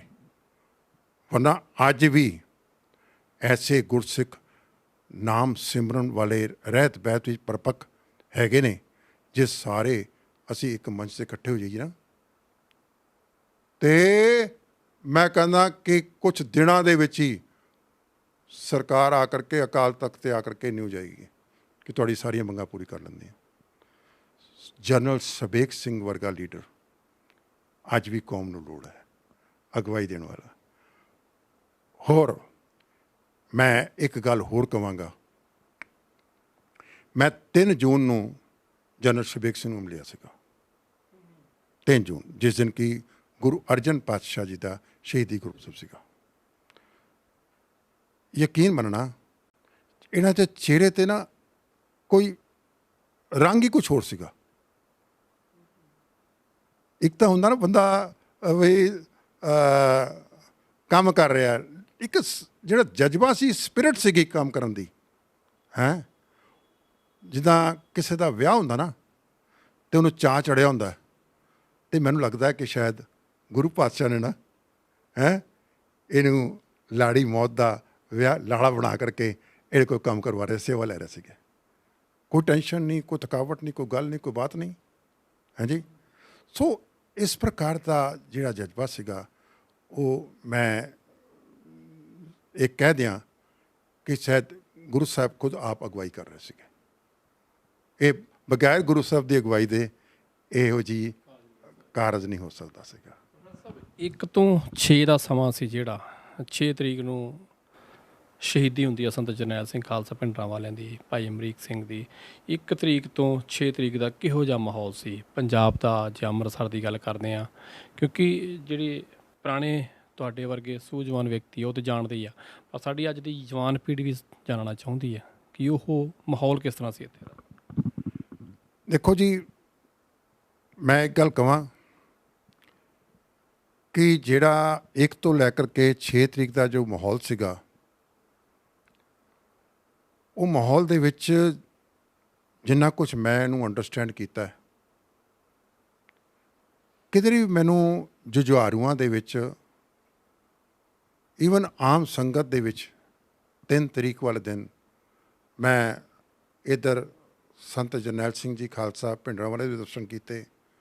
ਉੱਧਰੋਂ ਮੈਂ ਬੱਬਰ ਖਾਲਸਾ ਇੰਟਰਨੈਸ਼ਨਲ ਦੇ ਜੁਝਾਰੂ ਸਿੰਘਾਂ ਨੂੰ ਵੀ ਫਤਿਹ ਬੁਲਾਈ, ਭਾਈ ਸੁਖਦੇਵ ਸਿੰਘ ਜੀ ਬੱਬਰ ਅਤੇ ਹੋਰ ਅਨੇਕਾਂ ਸਿੰਘਾਂ ਨੂੰ 3 ਤਰੀਕ ਨੂੰ ਹੀ ਸਾਰਿਆਂ ਨੇ ਮਿਲੇ ਦੀ ਗੱਲ ਸੁਣਾ ਰਹੇ ਹਾਂ। ਅਤੇ ਮੈਨੂੰ ਕਿਧਰੇ ਉਹਨਾਂ ਦੇ ਚਿਹਰਿਆਂ ਤੋਂ ਨਾ, ਜਿੰਨੇ ਵੀ ਸਿੰਘ ਸੀਗੇ, ਜਮਦਮੀ ਟਕਸਾਲ ਦੇ, ਅਖੰਡ ਕੀਰਤਨੀ ਜੱਥੇ ਦੇ, ਬੱਬਰ ਖਾਲਸਾ ਇੰਟਰਨੈਸ਼ਨਲ ਦੇ, ਜਾਂ ਅਕਾਲ ਫੈਡਰੇਸ਼ਨ ਦੇ ਜਿਹੜੇ ਸਿੰਘ ਸੀਗੇ, ਜਾਂ ਆਲ ਇੰਡੀਆ ਸਿੱਖ ਸਟੂਡੈਂਟ ਫੈਡਰੇਸ਼ਨ ਦੇ ਭਾਈ ਮੰਜੀ ਅਮਰੀਕ ਸਿੰਘ ਜੀ ਵਗੈਰਾ, ਚਿਹਰਿਆਂ 'ਤੇ ਨਾ ਕੋਈ ਖੌਫ ਜਾਂ ਡਰ ਵਾਲੀ ਕੋਈ ਗੱਲ ਨਹੀਂ ਸੀਗੀ। ਜਦਕਿ ਉਸ ਵੇਲੇ ਲੱਗ ਰਿਹਾ ਸੀਗਾ ਕਿ ਵੀ ਇਹ ਸਾਰਾ ਕੁਝ ਵਰਤੇਗਾ, ਭਾਣਾ ਵਰਤੇਗਾ। ਹੁਣ ਮੈਂ ਖੁਦ ਅਨੁਮਾਨ ਨਹੀਂ ਲਗਾ ਸਕਿਆ ਕਿ ਬਈ ਇਹ 3 ਤਰੀਕ ਨੂੰ ਦੇ ਬਾਅਦ ਜੋ ਭਾਣਾ ਵਰਤਿਆ 4, 5, 6 ਨੂੰ ਇਹ ਇੰਨੇ ਲਾਰਜ ਸਕੇਲ 'ਤੇ ਭਾਣਾ ਵਰਤੇਗਾ। ਇਸ ਗੱਲ ਦਾ ਇੱਕ ਕਲਪਨਾ ਅਸੀਂ ਵੀ ਬਾਹਰ ਬੈਠੇ ਨਹੀਂ ਲਗਾ ਸਕੇ, ਵਿੱਚ ਬਹਿ ਕੇ ਵੀ ਨਹੀਂ ਲਗਾ ਸਕੇ ਕਿ ਇੰਨੀ ਜ਼ਬਰਦਸਤ ਘਮਸਾਨ ਦਾ ਯੁੱਧ ਹੋਏਗਾ, ਕਿ ਟੈਂਕ ਵੀ ਆ ਜਾਣਗੇ ਇੱਥੇ, ਸਭ ਕੁਝ ਹੋਏਗਾ। ਇਸ ਗੱਲ ਦਾ ਅਨੁਮਾਨ ਨਹੀਂ ਲਗਾਇਆ ਸੀਗਾ। ਹੋਰ ਬੜੇ ਹੀ ਗੁਰੂ ਦੇ ਉੱਤੇ ਭਰੋਸੇ ਵਾਲੇ ਸਿੱਖ ਸੀਗੇ ਸਾਰੇ। ਚਾਅ ਸੀਗਾ ਅੰਦਰੋਂ। ਸੋ ਇਹ ਜੋ ਮਾਹੌਲ ਸੀਗਾ, ਮੈਂ ਸੋਚਦਾ ਅੱਜ ਦੇ ਨੌਜਵਾਨ ਨੂੰ ਮੈਂ ਇਹ ਮੈਸੇਜ ਦਿਆਂਗਾ ਕਿ ਸਾਡਾ ਜਿਹੜਾ ਸਰੋਤ ਹੈ ਨਾ ਮੋਟੀਵੇਸ਼ਨ ਦਾ, ਉਹ ਚੇਤੇ ਰੱਖਿਓ, ਬਾਣੀ ਤੇ ਬਾਣਾ ਸਾਡਾ ਸਰੋਤ ਹੈ। ਬਾਣੀ ਤੇ ਬਾਣਾ ਸਿਰਫ ਸਰੋਤ ਹੈ ਸਾਡਾ, ਜਿੱਥੋਂ ਸਾਨੂੰ ਮੋਟੀਵੇਸ਼ਨ ਮਿਲਦੀ ਹੈ। ਜੇਕਰ ਅਸੀਂ ਬਾਣੀ ਤੇ ਬਾਣੇ ਉੱਤੇ ਭਰੋਸੇ ਦੇ ਨਾਲ, ਹੁਣ ਮੈਂ ਗੱਲ ਕਰਨ ਲੱਗਾ ਨੌਜਵਾਨਾਂ, ਜੇ ਮੇਰੀ ਗੱਲ ਸੁਣਨਗੇ ਤਾਂ ਜਿਹੜੇ 5 ਕਕਾਰ ਨੇ ਨਾ, ਇਹ ਇੱਕ ਫਾਰਮੈਲਿਟੀਜ਼ ਨਹੀਂ ਹੈਗੀਆਂ। ਮੈਂ ਕਿਸੇ ਵੇਲੇ ਇਹ ਗੱਲ ਲੰਬੇ ਡਿਸਕਸ਼ਨ ਦੇ ਵਿੱਚੋਂ ਗੱਲ ਕਰਾਂਗਾ ਨੌਜਵਾਨਾਂ ਨਾਲ। 5 ਦੇ 5 ਕਕਾਰ ਜਿਹੜੇ ਨੇ ਨਾ, ਇਹ ਸਾਨੂੰ ਸਪਿਰਿਚੁਅਲਿਟੀ ਵਾਲੇ ਪਾਸੇ ਲੈ ਕੇ ਜਾਂਦੇ ਨੇ। ਇਹ ਦੁਨਿਆਵੀ ਦਿਖਾਵਾ ਨਹੀਂ ਹੈ, ਇਹ ਸਪਿਰਿਚੁਅਲਿਟੀ ਦਾ ਰਸਤਾ ਹੈ। ਅਕਾਲ ਪੁਰਖ ਨੂੰ ਮਿਲਣ ਦਾ ਇਹ ਹਰ ਕਕਾਰ ਦੇ ਵਿੱਚ ਅਕਾਲ ਪੁਰਖ ਨੂੰ ਮਿਲਣ ਦਾ ਇੱਕ ਮਾਧਿਅਮ ਹੈ, ਇੱਕ ਜ਼ਰੀਆ ਹੈ। ਇਹ ਕਕਾਰ ਜਿਹੜੇ ਨੇ ਸਪਿਰਿਚੁਅਲਿਟੀ ਦੇ ਨਾਲ, ਅਧਿਆਤਮਕਵਾਦ ਦੇ ਨਾਲ ਸਾਨੂੰ ਜੋੜਦੇ ਨੇ। ਅਤੇ ਉਹਦੇ ਉੱਤੇ ਜਦ ਬਾਣੀ ਦਾ ਰੰਗ ਚੜ੍ਹਦਾ ਹੈ, ਤਾਂ ਭਾਵ ਬਾਣੀ ਅਤੇ ਬਾਣਾ ਜਦ ਇਕੱਠੇ ਹੁੰਦੇ ਨੇ, ਅਤੇ ਫਿਰ ਗੁਰੂ ਦਾ ਰੰਗ, ਨਾਮ ਦਾ ਰੰਗ ਅਤੇ ਸਪਿਰਿਚੁਅਲਿਟੀ ਦਾ ਰੰਗ ਸਾਡੇ ਚੜ੍ਹਦਾ ਹੈ। ਫਿਰ ਬੰਦਾ ਬੇਖੌਫ ਹੋ ਜਾਂਦਾ। ਕਿਉਂ? ਸਾਡਾ ਕੌਨਸੈਪਟ ਹੀ ਇਹ ਹੈ ਨਿਰਭਉ ਅਤੇ ਨਿਰਵੈਰ ਦਾ। ਨਿਰਭਉ ਜਪੇ ਸਗਲ ਭਉ ਮਿਟੇ। ਸਾਰੇ ਭਏ ਮਿਟ ਜਾਂਦੇ ਨੇ ਜਿਸ ਵੇਲੇ ਅਸੀਂ ਉਸ ਨਿਰਭਉ ਨੂੰ ਜਪਦੇ ਹਾਂ। ਸਾਨੂੰ ਤਾਂ ਮਹਾਰਾਜ ਨੇ ਬਖਸ਼ਿਸ਼ ਕੀਤੀ ਹੈ ਕਿ ਭੈ ਕਾਹੂ ਕੋ ਦੇਤ ਨੈ ਭੈ ਮਾਨਤ ਆਨ। ਹੁਣ ਜੇ ਨੈ ਭੈ ਮਾਨਤ ਆਨ ਵਾਲੀ ਗੱਲ ਹੈ, ਅਤੇ ਉਹਦੇ 'ਚ ਮੈਨੂੰ ਦੱਸੋ ਕਿ ਇੱਕ ਅੰਮ੍ਰਿਤਧਾਰੀ ਸਿੰਘ ਹੈ, ਜਿਹਦੇ ਤੇ ਕਲਗੀਧਰ ਪਾਤਸ਼ਾਹ ਨੇ ਥਾਪੜਾ ਦਿੱਤਾ ਹੋਇਆ, ਸਿਰ ਤੇ ਹੱਥ ਰੱਖਿਆ ਹੋਇਆ, ਉਹ ਹਕੂਮਤ ਕੋਲ ਡਰ ਸਕਦਾ? ਫਿਰ ਤਾਂ ਹਕੂਮਤ ਵੱਡੀ ਹੋ ਗਈ ਤੇ ਹੱਥ ਛੋਟਾ ਹੋ ਗਿਆ। ਨਹੀਂ, ਹਕੂਮਤ ਛੋਟੀ ਹੈ, ਹੱਥ ਵੱਡਾ ਹੈ, ਕਿਉਂਕਿ ਹੱਥ ਜਿਹੜੇ ਰੱਖਣ ਵਾਲਾ ਜਿਹੜਾ ਨਾ ਉਹ ਸਰਬੰਸਦਾਨੀ ਹੈ। ਤੋ ਇਸ ਕਰਕੇ ਉਹ ਜਿਹੜਾ ਸਿੱਖ ਹੈ ਨਾ ਉਹ ਬੇਪਰਵਾਹ ਹੋ ਜਾਂਦਾ ਹੈ। ਸੋ ਮੈਂ ਨੌਜਵਾਨਾਂ ਨੂੰ ਇਹ ਗੱਲ ਕਹਾਂਗਾ, ਕਿਉਂਕਿ ਇਹਦੇ ਵਿੱਚੋਂ ਅੱਜ ਜੋ ਕਰੋਨਾ ਵਾਇਰਸ ਕਰਕੇ ਜੋ ਸਿੱਖਾਂ ਨੇ ਪੂਰੇ ਸੰਸਾਰ ਦੇ ਵਿੱਚ ਨਾਮ ਖੱਟਿਆ ਨਾ ਸੇਵਾ ਕਰਕੇ, ਯਕੀਨ ਮੰਨਿਓ ਇਹ ਗੁਰੂ ਨਾਨਕ ਪਾਤਸ਼ਾਹ ਦਾ ਜਿਹੜਾ ਮੂਲ ਮੰਤਰ ਵਿੱਚ ਨਿਰਵੈਰ ਦਾ ਕੌਨਸੈਪਟ ਹੈ ਨਾ, ਨਿਰਵੈਰ ਦਾ, ਉਹਦਾ ਪ੍ਰੈਕਟੀਕਲ ਕਰਕੇ ਸੰਸਥਾਵਾਂ ਨੇ ਦਿਖਾਇਆ। ਤੁਸੀਂ ਮੇਰੇ ਸਾਹਮਣੇ ਬੈਠੇ ਹੋ, ਅਕਾਲ ਚੈਨਲ ਨੇ ਕੋਈ ਘੱਟ ਤਾਂ ਨਹੀਂ ਕੀਤੀ। ਅਕਾਲ ਚੈਨਲ ਨੇ ਵੀ ਨੇਰੀਆਂ ਲਿਆਤੀਆਂ, ਨਿਰਵੈਰ ਦਾ ਕੌਨਸੈਪਟ ਇੰਪਲੀਮੈਂਟ ਕੀਤਾ, ਤੁਸੀਂ ਮੁਬਾਰਕਬਾਦ ਹੱਕਦਾਰ ਹੋ। ਸੋ ਇਹ ਸਾਰਾ ਕੁਝ ਨਿਰਵੈਰ ਦਾ ਕੌਨਸੈਪਟ ਜਿਹੜਾ ਹੈ ਨਾ, ਇਹ ਤਾਂ ਹੀ ਸਾਡੇ ਮਨ 'ਚ ਆਇਆ ਹੈ ਕਿਉਂਕਿ ਗੁਰੂ ਨਾਨਕ ਪਾਤਸ਼ਾਹ ਨੇ ਸਾਨੂੰ, ਸਾਡੇ DNA ਦੇ ਵਿੱਚ ਨਿਰਵੈਰ ਹੈ, ਸਾਡੇ DNA ਦੇ ਵਿੱਚ ਨਿਰਭਉ ਹੈ। ਅਸੀਂ ਕਿਸੇ ਨੂੰ ਵੀ ਵੇਖਦੇ ਹਾਂ ਨਾ, ਪੀੜਤ ਹੈ, ਤਕਲੀਫ ਵਾਲਾ ਹੈ, ਤਕਲੀਫ 'ਚ ਹੈ, ਸਾਡਾ DNA ਅੰਦਰੋਂ ਬੋਲਦਾ ਹੈ। ਠੀਕ ਹੈ, ਉਹ ਗੁਰੂ ਨਾਨਕ ਦਾ DNA, ਮੈਂ DNA ਵਰਡ ਯੂਜ਼ ਕਰ ਲਿਆ, ਮੈਂ ਤਾਂ ਕਹਿੰਦਾ ਗੁਰੂ ਨਾਨਕ ਦਾ ਪਾਸਾ ਵਰਤਾਰਾ ਹੈਗਾ ਹੈ। ਇਹ ਅਸੀਂ ਰਹਿਣਾ ਵੀ ਨਿਰਵੈਰ ਹੈ, ਨੈਣਾ ਵੀ ਅਸੀਂ ਨਿਰਭਉ ਹੈ। ਦੁਨੀਆ ਦੀ ਕੋਈ ਤਾਕਤ ਜਿਹੜੇ ਇਹ ਬੜੇ ਬੜੇ ਦਾਅਵੇ ਕਰਦੇ ਨੇ ਨਾ, ਇਹ ਸਾਰੇ ਦਾਅਵੇ ਝੂਠੇ ਪੈ ਗਏ। ਉਹ ਗੁਰੂ ਨਾਨਕ ਦਾ ਸਿੱਖ ਜਿਹੜਾ ਸੀਗਾ ਉਹ ਚਮਕਿਆ ਇਸ ਕਰੋਨਾ ਵਾਇਰਸ ਦੇ ਵਿੱਚ, ਨਾਮ ਖੱਟਿਆ। ਵੱਡੇ ਵੱਡੇ ਮੁਲਕਾਂ ਦੇ ਰਾਸ਼ਟਰਪਤੀਆਂ ਅਤੇ ਪ੍ਰਧਾਨ ਮੰਤਰੀਆਂ ਨੇ ਇਹ ਗੱਲ ਕਹਿਤੀ ਕਿ ਬਈ ਇਹ ਸਿੱਖਾਂ ਦੇ ਗੁਰਦੁਆਰੇ ਹੋਰ ਬਣਾਓ, ਗੁਰਦੁਆਰੇ ਹੋਰ ਬਣਾਓ। ਇਹ ਗੁਰੂ ਨਾਨਕ ਦਾ ਵਰਤਾਰਾ ਹੈ। ਇਸ ਵਰਤਾਰੇ ਨੂੰ ਮੈਂ ਮੌਜੂਦਾ ਹਕੂਮਤ ਨੂੰ ਕਹਾਂਗਾ ਕਿ ਭਾਈ ਸਿੱਖਾਂ ਦੇ ਨਾਲ ਨਾ ਖੇਡਿਆ ਕਰੋ, ਸਿੱਖਾਂ ਨਾਲ ਨਾ ਖੇਡੋ। ਸਾਹਿਬ ਲਾਸਟ ਦੇ ਵਿੱਚ ਆਪਾਂ 6 ਜੂਨ ਦੀ ਗੱਲ ਕਰਦੇ ਹਾਂ, ਕਿਉਂਕਿ 6 ਜੂਨ ਨੂੰ ਸੰਤਾਂ ਦੀ ਸ਼ਹੀਦੀ ਹੋ ਜਾਂਦੀ ਆ, ਭਾਈ ਅਮਰੀਕ ਸਿੰਘ ਦੀ ਸ਼ਹੀਦੀ ਹੋ ਜਾਂਦੀ ਆ। ਤੁਹਾਨੂੰ ਮਿਲਣ ਵਾਲੇ ਸੱਜਣਾ ਬਾਰੇ ਕਿਵੇਂ ਪਤਾ ਲੱਗਦਾ? ਜਨਰਲ ਸਵੇਗ ਸਿੰਘ ਬਾਰੇ ਤੁਹਾਨੂੰ ਕੀ ਪਤਾ ਲੱਗਦਾ? ਦੇਖੋ ਜੀ, ਉਸ ਵੇਲੇ ਪੂਰੇ ਪੰਜਾਬ ਵਿੱਚ ਜਿਵੇਂ ਸਾਰਿਆਂ ਨੂੰ ਪਤਾ ਹੈ ਕਿ ਕਮਿਊਨੀਕੇਸ਼ਨਸ ਦੇ ਸੰਚਾਰ ਮਾਧਿਅਮ ਜਿਹੜੇ ਸੀਗੇ ਸਾਰੇ ਖਤਮ ਹੋ ਗਏ ਸੀਗੇ, ਰੁਕ ਗਏ ਸੀਗੇ। ਲੋਕ ਸਾਰੇ ਉਸ ਵੇਲੇ BBC ਸੁਣਦੇ ਸੀਗੇ ਜਾਂ all India radio. All India radio ਸਹੀ ਖਬਰਾਂ ਨਹੀਂ ਦਿੰਦਾ ਸੀਗਾ, BBC ਤੋਂ ਖਬਰਾਂ ਮਿਲਦੀਆਂ ਸੀਗੀਆਂ। ਸਾਨੂੰ ਵੀ 6 ਤਰੀਕ ਨੂੰ ਖਬਰਾਂ ਮਿਲੀਆਂ। ਹੁਣ ਮੈਂ ਇੱਕ ਗੱਲ ਤੁਹਾਡੇ ਨਾਲ ਕਹਾਂ ਕਿ ਜਿੱਥੇ ਤੁਹਾਡਾ ਇੱਕ ਗੁਰਸਿੱਖਾਂ ਵਾਲਾ ਰਿਸ਼ਤਾ ਹੋਏ, ਪਿਆਰ ਹੋਏ ਹੈ, ਉਸ ਦੇ ਵਿੱਚ ਉਸ ਵੇਲੇ ਤਾਂ ਪਤਾ ਨਹੀਂ ਸੀਗਾ ਕੌਣ ਕੌਣ ਕਿੱਦਾਂ ਸ਼ਹੀਦ ਹੋ ਗਿਆ, ਕਿੱਦਾਂ ਹੈ। ਅਤੇ ਜਿੱਥੇ ਸਾਡਾ ਪਿਆਰ ਸੀਗਾ, ਜਿਹੜਾ ਸਿੰਘਾਂ ਨਾਲ ਸੀਗਾ, ਨਿੱਜੀ ਤੌਰ 'ਤੇ ਬਾਈ ਨੇਮ ਪਿਆਰ ਸੀਗਾ। ਅਤੇ ਜਿਸ ਵੇਲੇ ਖਬਰ ਆਈ ਕਿ ਬਈ ਇਸ ਤਰੀਕੇ ਨਾਲ ਸਭ ਕੁਝ ਭਾਣਾ ਵਰਤ ਗਿਆ 6 ਤਰੀਕ ਨੂੰ, ਅਤੇ ਯਕੀਨ ਮੰਨਣਾ ਕਿ ਦਿਲ ਜਿਹੜਾ ਸੀ ਨਾ ਖਲੋਂਦਾ ਨਹੀਂ ਸੀਗਾ, ਦਿਲ ਨਹੀਂ ਖਲੋਂਦਾ, ਵਿਰਾਗ ਵੀ ਪੈਦਾ ਹੋਣਾ। ਮਤਲਬ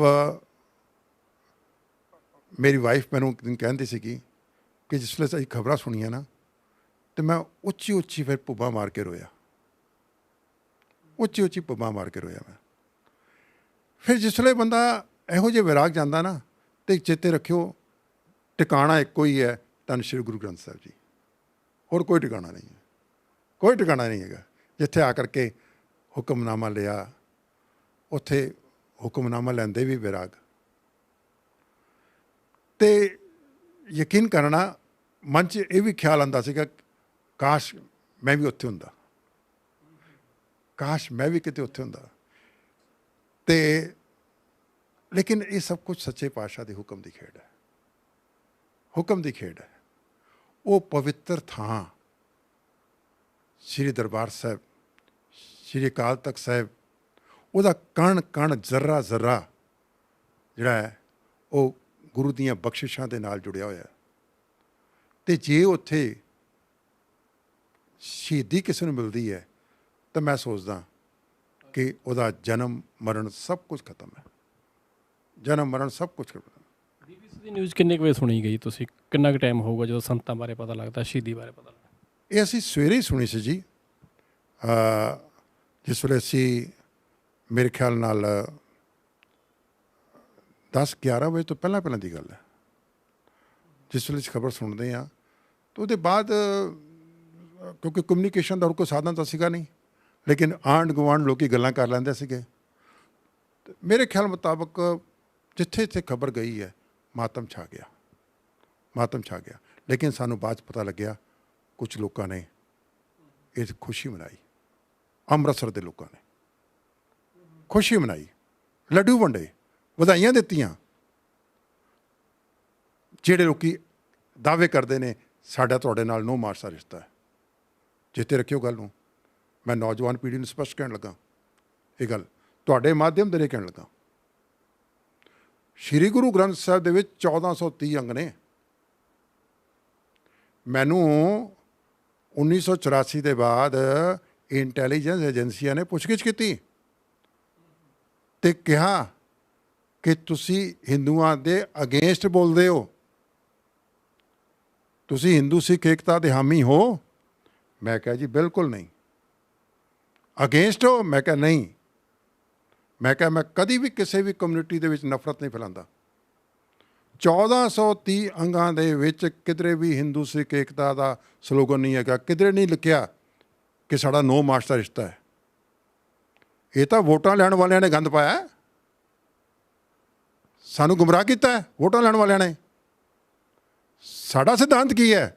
ਅਵਲ ਅੱਲਾਹ ਨੂਰ ਪਾਇਆ ਕੁਦਰਤ ਕੇ ਸਭ ਬੰਦੇ, ਏਕ ਨੂਰ ਤੇ ਸਭ ਜਗ ਉਪਜਿਆ ਕੌਣ ਭਲੇ ਕੋ ਮੰਦੇ, ਨਾ ਕੋ ਬੈਰੀ ਨਹੀਂ ਬੇਗਾਨਾ ਸਗਲ ਸੰਗ ਹਮਕੋ ਬਨਿਆਈ। ਸਾਡਾ ਤਾਂ ਸਿਧਾਂਤ ਹੀ ਬ੍ਰਹਮੰਡੀ ਹੈ, ਅਲੌਕਿਕ ਹੈ, ਡਿਫਰੈਂਟ ਖੇਡ ਹੈ ਸਾਡੀ ਤਾਂ। ਸਾਡੀ ਏਕਤਾ ਤਾਂ ਹਿੰਦੂ ਨਾਲ ਵੀ ਹੈਗੀ ਹੈ, ਮੁਸਲਮਾਨ ਨਾਲ ਵੀ ਹੈਗੀ ਹੈ, ਈਸਾਈ ਨਾਲ ਵੀ ਹੈ, ਜੈਨੀ ਨਾਲ ਵੀ ਹੈ, ਬੋਧੀ ਨਾਲ ਵੀ ਹੈ, ਸਾਰਿਆਂ ਨਾਲ ਹੈਗੀ ਹੈ। ਸਾਡੇ ਕੋਲ ਜਾਪਾਨੀ ਆ ਜਾਏਗਾ ਅਸੀਂ ਉਹਦੇ ਨਾਲ ਵੀ ਏਕਤਾ ਕਰ ਲੈਣੀ ਹੈ, ਭੂਟਾਨੀ ਆ ਜਾਏਗਾ ਉਹਦੇ ਨਾਲ ਕਰ ਲੈਣੀ ਹੈ, ਚਾਈਨੀਜ਼ ਆ ਜਾਣਗੇ ਚਾਈਨੀਜ਼ ਨਾਲ ਏਕਤਾ ਕਰਨੀ ਹੈ। ਸਾਡੇ ਵਿੱਚ ਤਾਂ ਮਨੁੱਖਤਾ ਨਾਲ ਸਾਡੀ ਏਕਤਾ ਹੈ, ਧਰਮਾਂ ਦੇ ਆਧਾਰ 'ਤੇ ਸਾਡੀ ਏਕਤਾ ਨਹੀਂ ਹੈਗੀ। ਸਾਡੀ ਏਕਤਾ ਕਿਹਦੇ ਨਾਲ ਹੈ? ਮਨੁੱਖਤਾ ਨਾਲ। ਤੋ ਇਸ ਕਰਕੇ ਇਹ ਬੜਾ ਖਤਰਨਾਕ ਸਲੋਗਨ ਹੈ, ਹਿੰਦੂ ਸਿੱਖ ਏਕਤਾ। ਹਾਂ, ਮਨੁੱਖਤਾ ਦੀ ਏਕਤਾ ਦੀ ਗੱਲ ਕਰੋਗੇ ਅਸੀਂ ਆਪਣਾ ਸਿਰ ਵੀ ਦੇ ਦਿਆਂਗੇ। ਕਿਉਂ? ਗੁਰੂ ਨਾਨਕ ਸਾਹਿਬ ਚਾਹੁੰਦੇ ਨੇ ਸਿਰ ਵੀ ਦੇ ਦਿਓ ਮਨੁੱਖਤਾ ਦੀ ਏਕਤਾ ਦੀ ਖਾਤਰ, ਸਭੇ ਸਾਂਝੀਵਾਲ ਵਾਸਤੇ ਸਿਰ ਵੀ ਦੇ ਦਿਆਂਗੇ। ਲੇਕਿਨ ਜੇ ਸਾਨੂੰ ਕਹੋਗੇ ਨਾ ਸਿਰਫ ਇਸ ਇੱਕੋ ਹੀ ਸਲੋਗਨ ਬੋਲਣਾ ਹੈ, ਅਸੀਂ ਬਾਗੀ ਹੋ ਜਾਵਾਂਗੇ। ਕਿਉਂ? ਕਿਉਂਕਿ ਇਸ ਸਲੋਗਨ ਦੇ ਵਿੱਚ ਸਾਨੂੰ ਤੁਸੀਂ ਆਪਣੇ ਅੰਦਰ ਸਮਾਉਣ ਦੀ ਕੋਸ਼ਿਸ਼ ਕਰ ਰਹੇ ਹੋ। ਅਸੀਂ ਹਰੇਕ ਨਾਲ ਪਿਆਰ ਕਰਨਾ ਹੈ, ਖਾਲਸੇ ਨੇ ਹਰੇਕ ਨਾਲ ਪਿਆਰ ਕਰਨਾ ਹੈ, ਖਾਲਸੇ ਨੇ ਸਾਰੇ ਵਰਲਡ ਦੇ ਵਿੱਚ ਹਰੇਕ ਜਾਤੀ ਨਾਲ, ਹਰੇਕ ਬੰਦੇ ਨਾਲ ਪਿਆਰ ਕਰਨਾ ਹੈ। ਸਭ ਉਹੀ ਪਿਆਰ ਜਿਹੜਾ ਹੁਣ ਮਿਲ ਰਿਹਾ। ਜੇ ਆਪਾਂ ਗੁਰਦੁਆਰਾ ਸਾਹਿਬ ਜੇ ਵਿਦੇਸ਼ਾਂ ਦੀ ਧਰਤੀ ਤੇ ਵੇਖਦੇ ਹਾਂ ਤੇ ਦੂਸਰੇ ਤੀਸਰੇ ਦਿਨ ਕੁਝ ਹੂਟਰ ਵਾਲੀਆਂ ਗੱਡੀਆਂ ਆਉਂਦੀਆਂ, ਉਹਨਾਂ ਗੁਰਦੁਆਰਾ ਸਾਹਿਬ ਦੇ ਚਾਸ਼ਰੇ ਹੂਟਰ ਮਾਰਦੀਆਂ, ਸਲਾਮੀ ਦਿੰਦੀਆਂ। ਉਹ ਸਲਾਮੀ ਸ੍ਰੀ ਗੁਰੂ ਗ੍ਰੰਥ ਸਾਹਿਬ ਨੂੰ ਦਿੰਦੀਆਂ ਕਿਉਂਕਿ ਉੱਥੋਂ ਮਨੁੱਖਤਾ ਦੇ ਭਲੇ ਵਾਸਤੇ ਉਪਦੇਸ਼ ਜਾਰੀ ਹੁੰਦਾ, ਉੱਥੋਂ ਲੰਗਰ ਲਾਏ ਜਾਂਦੇ ਆ, ਉੱਥੋਂ ਇਹ ਦਸਤਾਰ ਬਾਰੇ ਮਹੱਤਤਾ ਦਾ ਪਤਾ ਲੱਗਦਾ ਵਾ। ਉਹ ਭਾਵੇਂ ਉਹ ਕੰਟਰੀਆਂ ਵਾ ਜਿਹੜੀਆਂ ਵਿਕਸਿਤ ਕੰਟਰੀਆਂ ਜਿਹੜੀਆਂ ਕਹਿੰਦੇ ਕਿ ਸਾਨੂੰ ਸ਼ਾਇਦ ਕਿਸੇ ਦੀ ਲੋੜ ਹੀ ਨਹੀਂ ਸੀ, ਪਰ ਅੱਜ ਉਹ ਕਹਿ ਰਹੀਆਂ ਕਿ ਇਹ ਗੁਰਦੁਆਰਾ ਸਾਹਿਬ ਹਰ ਇੱਕ ਜਗ੍ਹਾ ਹੀ ਹੋਣੀ ਚਾਹੀਦੀ। ਉਹਦਾ ਕਾਰਨ ਹੈ ਹੌਲੀ ਹੌਲੀ ਐਸਾ ਭਾਣਾ ਵਰਤਣਾ ਹੈ ਸੰਸਾਰ ਵਿੱਚ। ਇਹ ਭਾਣਾ ਵਰਤਿਆ ਕਰੋਨਾ ਇੱਕ ਭਾਣਾ ਵਰਤਿਆ, ਅਕਾਲ ਪੁਰਖ ਦਾ ਭਾਣਾ ਹੈ। ਹੋਰ ਇਹ ਜਿਹੜਾ ਭਾਣਾ ਵਰਤਿਆ ਇਹਦੇ ਵਿੱਚੋਂ ਗੁਰੂ ਸਾਹਿਬ ਨੇ ਇਹ ਵੀ ਲੈਸਨ ਮਨੁੱਖਤਾ ਨੂੰ ਸਮਝਾਇਆ ਹੈ ਕਿ ਬਈ ਮਨੁੱਖਤਾ ਨਾਲ ਪਿਆਰ ਕਰਨਾ ਸਿੱਖੋ। ਹੋਰ ਉਹ ਪਿਆਰ ਕਰਨ ਦਾ ਜਿਹੜਾ ਮਾਡਲ ਹੈ, ਮਾਡਲ ਉਹ ਸਾਰੇ ਸੰਸਾਰ ਦੇ ਸਾਹਮਣੇ ਕੇਵਲ ਸਿੱਖਾਂ ਨੇ ਦਿੱਤਾ, ਕੋਈ ਨਹੀਂ ਅੱਗੇ ਆ ਸਕਿਆ। ਹਾਂਜੀ, ਕੋਈ ਨਹੀਂ ਅੱਗੇ ਆ ਸਕਿਆ। ਸੋ ਇਹ ਜਿਹੜਾ ਖਾਲਸਾ ਪੰਥ ਹੈ ਨਾ, ਇਹ ਇੱਕ ਬ੍ਰਹਮੰਡੀ ਸੋਚ ਹੈ, ਬ੍ਰਹਮੰਡੀ ਖੇਡ ਹੈ। ਇਹ ਪਾਤਾਲਾ ਪਾਤਾਲ, ਲਖ ਆਕਾਸ਼ਾ ਆਕਾਸ਼, ਇਹ ਸਾਰੇ ਬ੍ਰਹਮੰਡ ਦੀ ਖੇਡ ਹੈ। ਔਰ ਇਹ ਸਾਰੇ ਬ੍ਰਹਮੰਡ ਦੀ ਖੇਡ ਵਿੱਚ ਗੁਰੂ ਨਾਨਕ ਦਾ ਸਾਹਿਬ ਦਾ ਵਰਤਾਰਾ ਜਿਹੜਾ ਨਾ ਉਹ ਵਰਤਣਾ ਹੈ। ਸਮਾਂ ਲੱਗੇਗਾ ਲੇਕਿਨ ਅਵਸ਼। ਇਸ ਕਰਕੇ ਮੈਂ ਤੁਹਾਡੇ ਚੈਨਲ ਦੇ ਰਾਹੀਂ ਇੱਕ ਗੱਲ ਕਹਿਣਾ ਚਾਹਾਂਗਾ, ਇਹ ਤੀਜਾ ਘੱਲੂਘਾਰਾ ਜੋ ਹੈ ਅਸੀਂ ਕਦੀ ਨਹੀਂ ਭੁੱਲਣਾ, ਕਦੀ ਵੀ ਨਹੀਂ ਭੁੱਲਣਾ। ਸਾਨੂੰ ਕਿਹਾ ਜਾਂਦਾ ਹੈ ਭੁੱਲ ਜਾਓ, ਅਸੀਂ ਭੁੱਲਾਂਗੇ ਨਹੀਂ, ਕਿਉਂਕਿ ਇਸ ਘੱਲੂਘਾਰੇ ਤੋਂ ਅਸੀਂ ਜਿਹੜਾ ਬਹੁਤ ਕੁਝ ਸਬਕ ਸਿੱਖਣਾ ਹੈ। ਹੁਣ ਮੈਂ ਇਹ ਗੱਲ ਜ਼ਰੂਰ ਕਹਾਂਗਾ ਅੱਜ ਦੀ ਜਨਰੇਸ਼ਨ ਨੂੰ ਕਿ 84 ਦੇ ਵਿੱਚ ਸ਼੍ਰੀ ਅਕਾਲ ਤਖਤ ਸਾਹਿਬ ਦੀ ਬਿਲਡਿੰਗ ਢਹਿ ਢੇਰੀ ਹੋਈ ਸੀਗੀ, ਜਾਨੀ ਨੁਕਸਾਨ ਹੋਏ ਸੀਗੇ, ਸਿੱਖ ਰੈਫਰੈਂਸ ਲਾਇਬ੍ਰੇਰੀ ਦਾ ਨੁਕਸਾਨ ਹੋਇਆ ਸੀਗਾ। ਅੱਜ ਜੋ ਸਾਡੀ ਸਿਧਾਂਤਿਕ ਤੌਰ 'ਤੇ ਘੇਰਾਬੰਦੀ ਹੋ ਚੁੱਕੀ ਹੈ, ਸਿਧਾਂਤ ਨੂੰ ਢਾਇਆ ਜਾ ਰਿਹਾ ਹੈ, ਸਾਡੇ ਤਖਤਾਂ ਦੇ ਜਥੇਦਾਰਾਂ ਨੂੰ ਕਿਸੇ ਨਾ ਕਿਸੇ ਤਰੀਕੇ ਨਾਲ ਰਿਮੋਟ ਕੰਟਰੋਲ ਦੇ ਨਾਲ ਕੰਟਰੋਲ ਕੀਤਾ ਜਾ ਰਿਹਾ ਹੈ। ਅੱਜ ਸੁਚੇਤ ਹੋਣ ਦੀ ਲੋੜ ਹੈ, ਕੌਮ ਨੂੰ ਜਾਗਰਤ ਹੋਣ ਦੀ ਲੋੜ ਹੈ, ਕੌਮ ਨੂੰ ਇੱਕ ਪਲੇਟਫਾਰਮ 'ਤੇ ਆਉਣ ਦੀ ਲੋੜ ਹੈ, ਆਪਣੇ ਸਿਧਾਂਤਾਂ ਦਾ ਸਾਨੂੰ ਪਹਿਰੇਦਾਰ ਬਣਨ ਦੀ ਲੋੜ ਹੈ, ਰਖਵਾਲੀ ਕਰਨ ਦੀ ਲੋੜ ਹੈ, ਜਿਹਦੇ ਨਾਲ ਸਿਧਾਂਤ ਬਚ ਕੇ ਜਜ਼ਬਾ ਬਚ ਜਾਏਗਾ, ਸਪਿਰਿਟ ਬਚ ਜਾਏਗੀ। ਸਿਧਾਂਤ ਜੇ ਰੁਲ ਗਏ ਤਾਂ ਚੇਤੇ ਰੱਖਿਓ, ਲੇਕਿਨ ਮੈਂ ਆਸ਼ਾਵਾਦੀ ਸਿੱਖ ਹਾਂ, ਗੁਰੂ ਦਾ ਆਪਟੀਮਿਸਟਿਕ ਹਾਂ, ਨਿਰਾਸ਼ਾਵਾਦੀ ਨਹੀਂ ਹਾਂ। ਇਸ ਕਰਕੇ ਮੈਂ ਦਾਅਵੇ ਨਾਲ ਗੱਲ ਕਹਿੰਦਾ ਕਿ ਖਾਲਸਾ ਪੰਥ ਹਮੇਸ਼ਾ ਇਹ ਚੜ੍ਹਦੀ ਕਲਾ 'ਚ ਰਹੇਗਾ। ਸਮੇਂ ਦੇ ਮੁਤਾਬਕ ਡਾਊਨਫਾਲ ਆਉਂਦੇ ਨੇ, ਸਭ ਕੁਝ ਹੁੰਦਾ ਹੈ, ਲੇਕਿਨ ਇਹ ਖਾਲਸਾ ਪੰਥ ਜਿਹੜਾ ਹੈ ਇਹ ਹਮੇਸ਼ਾ ਹੀ ਚੜ੍ਹਦੀ ਕਲਾ 'ਚ ਰਹੇਗਾ। ਬਿਲਕੁਲ ਜੀ, ਖਾਲਸਾ ਪੰਥ ਹਮੇਸ਼ਾ ਹੀ ਚੜ੍ਹਦੀ ਕਲਾ ਵਿੱਚ ਰਹੂਗਾ। ਤੇ ਭਾਵੇਂ ਉਹ ਕਰੋਨਾ ਮਹਾਂਮਾਰੀ ਦੀ ਗੱਲ ਕੀਤੀ ਹੈਗੀ ਆ ਭਾਈ ਸਾਹਿਬ ਨੇ, ਜਾਂ ਪਿਛਲਾ ਵੀ ਆਪਾਂ ਇਤਿਹਾਸ ਫਰੋਲ ਕੇ ਦੇਖਦੇ ਹਾਂ, ਜੇ ਗੁਰੂ ਨਾਨਕ ਦੇਵ ਜੀ ਨੇ 20 ਰੁਪਏ ਦਾ ਲੰਗਰ ਦੀ ਗੱਲ ਕਰਦੇ ਹਾਂ, ਤੇ ਸ਼ਾਇਦ ਉਹ ਲੰਗਰ ਅਜੇ ਵੀ ਹਰ ਇੱਕ ਥਾਂ ਜਿੱਥੇ ਵੀ ਲੋੜ ਪੈਂਦੀ ਹੈਗੀ ਆ ਉਹ ਖਾਲਸਾ ਪੰਥ ਲਾ ਰਿਹਾ। 84 ਦੀ ਗੱਲਬਾਤ ਕੀਤੀ ਸੀ, ਜਨਰਲ ਸੁਬੇਗ ਸਿੰਘ ਨੂੰ ਸੰਤਾਂ ਦੇ ਨਾਲ ਕਿਵੇਂ ਮਿਲਾਇਆ ਗਿਆ, ਕਿਵੇਂ ਸਪਿਰਿਟ ਉਹਨਾਂ ਵਿੱਚ ਵੇਖੀ ਸੰਤ ਜਰਨੈਲ ਸਿੰਘ ਖਾਲਸਾ ਭਿੰਡਰਾਂਵਾਲੇ ਨੇ। ਜਿਹਦਾ ਪ੍ਰੋਫੈਸਰ ਸਾਹਿਬ ਨੇ ਦੱਸਿਆ ਕਿ ਜਦੋਂ ਸੰਤ ਆਮੋ ਸਾਹਮਣਾ ਕਿਸੇ ਨਾਲ ਕਰਦੇ ਹੈ ਤੇ ਉਦੋਂ ਹੀ ਪਹਿਚਾਣ ਲੈਂਦੇ ਸੀ, ਸ਼ਾਇਦ ਰਮਜ਼ ਸੀ ਉਹਨਾਂ ਦੀ, ਗੁਰੂ ਸਾਹਿਬ ਦੀ ਕਿਰਪਾ ਸੀ, ਉਹ ਪਛਾਣ ਲੈਂਦੇ ਸੀ ਕਿ ਇਹ ਸ਼ਖਸ ਜਿਹੜਾ ਹੈਗਾ ਵਾ ਆਉਣ ਵਾਲੇ ਸਮੇਂ ਦੇ ਵਿੱਚ ਕੌਮ ਵਾਸਤੇ ਮਿੱਥੇ ਹੋਏ ਨਿਸ਼ਾਨਿਆਂ ਦੀ ਪ੍ਰਾਪਤੀ ਜ਼ਰੂਰ ਕਰੂਗਾ। ਤੇ ਉਹ ਜਨਰਲ ਸੁਬੇਗ ਸਿੰਘ ਨੂੰ ਜਦੋਂ ਮਿਲੇ, ਉਹਦੇ ਵਿੱਚ ਭਾਈ ਅਮਰੀਕ ਸਿੰਘ ਜੀ ਦਾ ਵੀ ਜ਼ਿਕਰ ਕੀਤਾ ਗਿਆ, ਕਿਵੇਂ ਉਹਨਾਂ ਦੀ ਪੜ੍ਹਾਈ ਚੱਲਦੀ ਸੀ ਤੇ ਕਿਵੇਂ ਉਹਨਾਂ ਫੈਡਰੇਸ਼ਨ ਨੂੰ ਅਗਾਂਹ ਵਧੂ ਖਿਆਲਾਂ ਦੇ ਨਾਲ ਪੂਰੇ ਪੰਜਾਬ ਦੇ ਵਿੱਚ ਇੱਕ ਵੱਡਾ ਸੰਘਰਸ਼ ਵਿੱਢਿਆ, ਜਿਹਦੇ ਨਾਲ ਆਲ ਇੰਡੀਆ ਸਿੱਖ ਸਟੂਡੈਂਟ ਫੈਡਰੇਸ਼ਨ ਵੀ ਇੱਕ ਵੱਡੀ ਹੋਂਦ ਬਣਾ ਗਈ ਸੀ। ਤੇ ਸੰਤਾਂ ਦੀ ਜੀਵਨੀ ਬਾਰੇ, ਸੰਤਾਂ ਦੇ ਪਿਆਰ ਬਾਰੇ, ਭਾਈ ਅਮਰੀਕ ਸਿੰਘ ਬਾਰੇ ਤੇ ਜਨਰਲ ਸੁਬੇਗ ਸਿੰਘ ਬਾਰੇ ਜਿਹੜੀਆਂ ਕਹੀਆਂ ਹੋਈਆਂ ਗੱਲਾਂ, ਇੱਕ ਯਾਦ ਇਤਿਹਾਸ ਜਿਹੜਾ ਕਿ ਕਦੇ ਵੀ ਨਹੀਂ ਭੁਲਾਇਆ ਜਾ ਸਕਦਾ। ਜੇ 1984 ਦੀ ਪੀੜ ਜਿਹੜੀ ਸਮੇਂ ਦੀ ਹਕੂਮਤ ਨੇ ਦਿੱਤੀ ਸੀ, ਉਸ ਤੋਂ ਬਾਅਦ ਦੇ ਵਿੱਚ ਜੋ ਜ਼ਾਲਮ ਹਕੂਮਤ ਵੱਲੋਂ ਕੀਤਾ ਗਿਆ, ਉਹ ਤਾਂ ਭਲੀ ਭਾਂਤ ਜਾਣ ਦੂੰ, ਅਜੇ ਤੱਕ ਇਨਸਾਫ ਵੀ ਨਹੀਂ ਮਿਲਿਆ। 84 ਤੋਂ ਬਾਅਦ ਦੇ ਵਿੱਚ 36 ਸਾਲ ਹੋ ਚੁੱਕੇ ਆ। ਨਵੰਬਰ ਦੇ ਵਿੱਚ ਕਤਲੇਆਮ ਹੁੰਦਾ ਤੇ ਹਰ ਸਾਲ ਉਹ ਦਰਦ ਜਿਹੜਾ ਬਿਆਨ ਕੀਤਾ ਜਾਂਦਾ, ਹਰ ਸਾਲ ਮੀਡੀਆ ਆਪੋ ਆਪਣੇ ਹਾਵ ਭਾਵ ਪੇਸ਼ ਕਰਦਾ, ਉਹਨਾਂ ਪਰਿਵਾਰਾਂ ਤੱਕ ਪਹੁੰਚਦਾ ਜਿਹੜੇ ਦਰਦ ਦੇ ਨਾਲ ਅਜੇ ਵੀ ਚੀਸਾਂ ਭਰ ਰਹੇ ਆ, ਅਜੇ ਵੀ ਦਰਦ ਜਿਹੜੇ ਜ਼ਖਮ ਸੀ ਉਹਨਾਂ ਦੇ ਅੱਲੇ ਆ, ਪਰ ਸ਼ਾਇਦ ਸਮੇਂ ਦੀਆਂ ਹਕੂਮਤਾਂ ਤੱਕ ਉਹ ਸੁਨੇਹੇ ਨਹੀਂ ਪਹੁੰਚਦੇ, ਅਜੇ ਤੱਕ ਇਨਸਾਫ ਨਹੀਂ ਮਿਲਦਾ।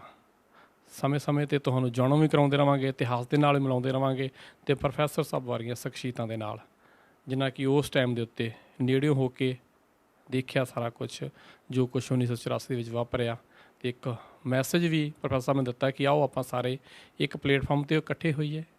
ਇੱਕ ਪਲੇਟਫਾਰਮ ਹੋਊਗਾ ਅਤੇ ਸ਼ਾਇਦ ਸਮੇਂ ਦੀਆਂ ਸਰਕਾਰਾਂ ਵੀ ਸਾਨੂੰ 1984 ਜਿਹੜੀ ਕਿ ਅਸੀਂ ਆਪਣੇ ਪਿੰਡੇ 'ਤੇ ਹਟਾ ਚੁੱਕੇ ਹਾਂ, ਆਪਣੇ ਪਿੰਡੇ 'ਤੇ ਹੰਡਾਈ ਆ, ਉਹ ਦੁਬਾਰਾ ਇਹੋ ਜਿਹਾ ਮੌਕਾ ਨਾ ਦਿੱਤਾ ਜਾਵੇ।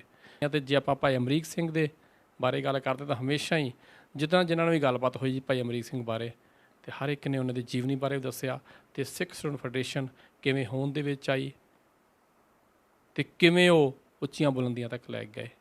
ਸੰਤ ਜਰਨੈਲ ਸਿੰਘ ਖਾਲਸਾ ਭਿੰਡਰਾਂਵਾਲਿਆਂ ਬਾਰੇ 1 ਜੂਨ ਤੋਂ ਲੈ ਕੇ 6 ਜੂਨ ਤੱਕ ਜੋ ਵਾਪਰਿਆ, ਉਸ ਤੋਂ ਬਾਅਦ ਸ਼ਹੀਦੀ ਹੁੰਦੀ ਆ।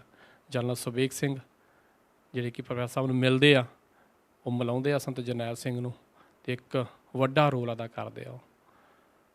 ਜੋ ਬੰਗਲਾਦੇਸ਼ ਦੀ ਲੜਾਈ ਦੇ ਵਿੱਚ ਇੱਕ ਵੱਡਾ ਰੋਲ ਅਹਿਮ ਕੀਤਾ ਸੀ ਭਾਰਤ ਸਰਕਾਰ ਦੇ ਨਾਲ, ਤੇ ਉਹਨਾਂ ਨੇ ਇੱਕ ਵੱਡਾ ਰੋਲ ਇੱਥੇ ਵੀ ਅਦਾ ਕੀਤਾ। ਉਸੇ ਹੀ ਹਕੂਮਤ ਨੂੰ ਇਹ ਦੱਸ ਦਿੱਤਾ ਕਿ ਜੇ ਮੈਂ ਤੁਹਾਡੇ ਨਾਲ ਲੜ ਸਕਦਾ ਤੇ ਮੇਰੇ ਸਿੱਖੀ ਜਜ਼ਬਾ ਵੀ ਹੈਗਾ। ਤੇ ਸਿੱਖੀ ਜਜ਼ਬਾ ਜਿਹੜਾ ਸੀ ਸ਼ਾਇਦ ਅਜੇ ਵੀ ਸਰਕਾਰਾਂ ਮੰਨਦੀਆਂ ਕਿ ਉਹ ਨੁਕਸਾਨ ਜਿਹੜਾ ਸੀ ਉਹ ਭਾਰਤ ਪਾਕਿਸਤਾਨ ਦੀ ਲੜਾਈ ਵੇਲੇ ਜਾਂ ਹਿੰਦ ਚਾਈਨਾ ਦੀ ਲੜਾਈ ਵੇਲੇ ਨਹੀਂ ਸੀ ਹੋਇਆ, ਜਿਹੜਾ ਨੁਕਸਾਨ ਭਾਰਤ ਦੇਸ਼ ਨੂੰ ਅੰਮ੍ਰਿਤਸਰ ਸ਼ਹਿਰ ਦੇ ਵਿੱਚ ਭੁਗਤਣਾ ਪਿਆ। ਸ਼ਾਇਦ ਇਹ ਸਬਕ ਹੋਊਗਾ ਸਰਕਾਰਾਂ ਬਦਲੇ। ਧੰਨਵਾਦ ਕਰਦੇ ਹਾਂ ਪ੍ਰੋਫੈਸਰ ਸਾਹਿਬ ਦਾ ਵੀ, ਤੇ ਫਿਰ ਸਮੇਂ-ਸਮੇਂ 'ਤੇ ਫਿਰ ਗੱਲਬਾਤ ਵੀ ਹੁੰਦੀ ਰਹੂਗੀ। ਤੇ ਨਾਸ ਦੇ ਵਿੱਚ ਫਤਿਹ ਦੀ ਸਾਂਝ ਪਾਉਂਦੇ ਹਾਂ। ਵਾਹਿਗੁਰੂ ਜੀ ਕਾ ਖਾਲਸਾ, ਵਾਹਿਗੁਰੂ ਜੀ ਕੀ ਫਤਿਹ। ਅਕਾਲ ਚੈਨਲ ਨੂੰ ਸਬਸਕ੍ਰਾਈਬ ਕਰੋ। ਨਵੀਂ ਵੀਡੀਓਜ਼ ਦੀ ਨੋਟੀਫਿਕੇਸ਼ਨ ਦੇ ਲਈ ਬੈਲ ਆਈਕਨ ਨੂੰ ਕਲਿੱਕ ਕਰਨਾ ਨਾ ਭੁੱਲਣਾ।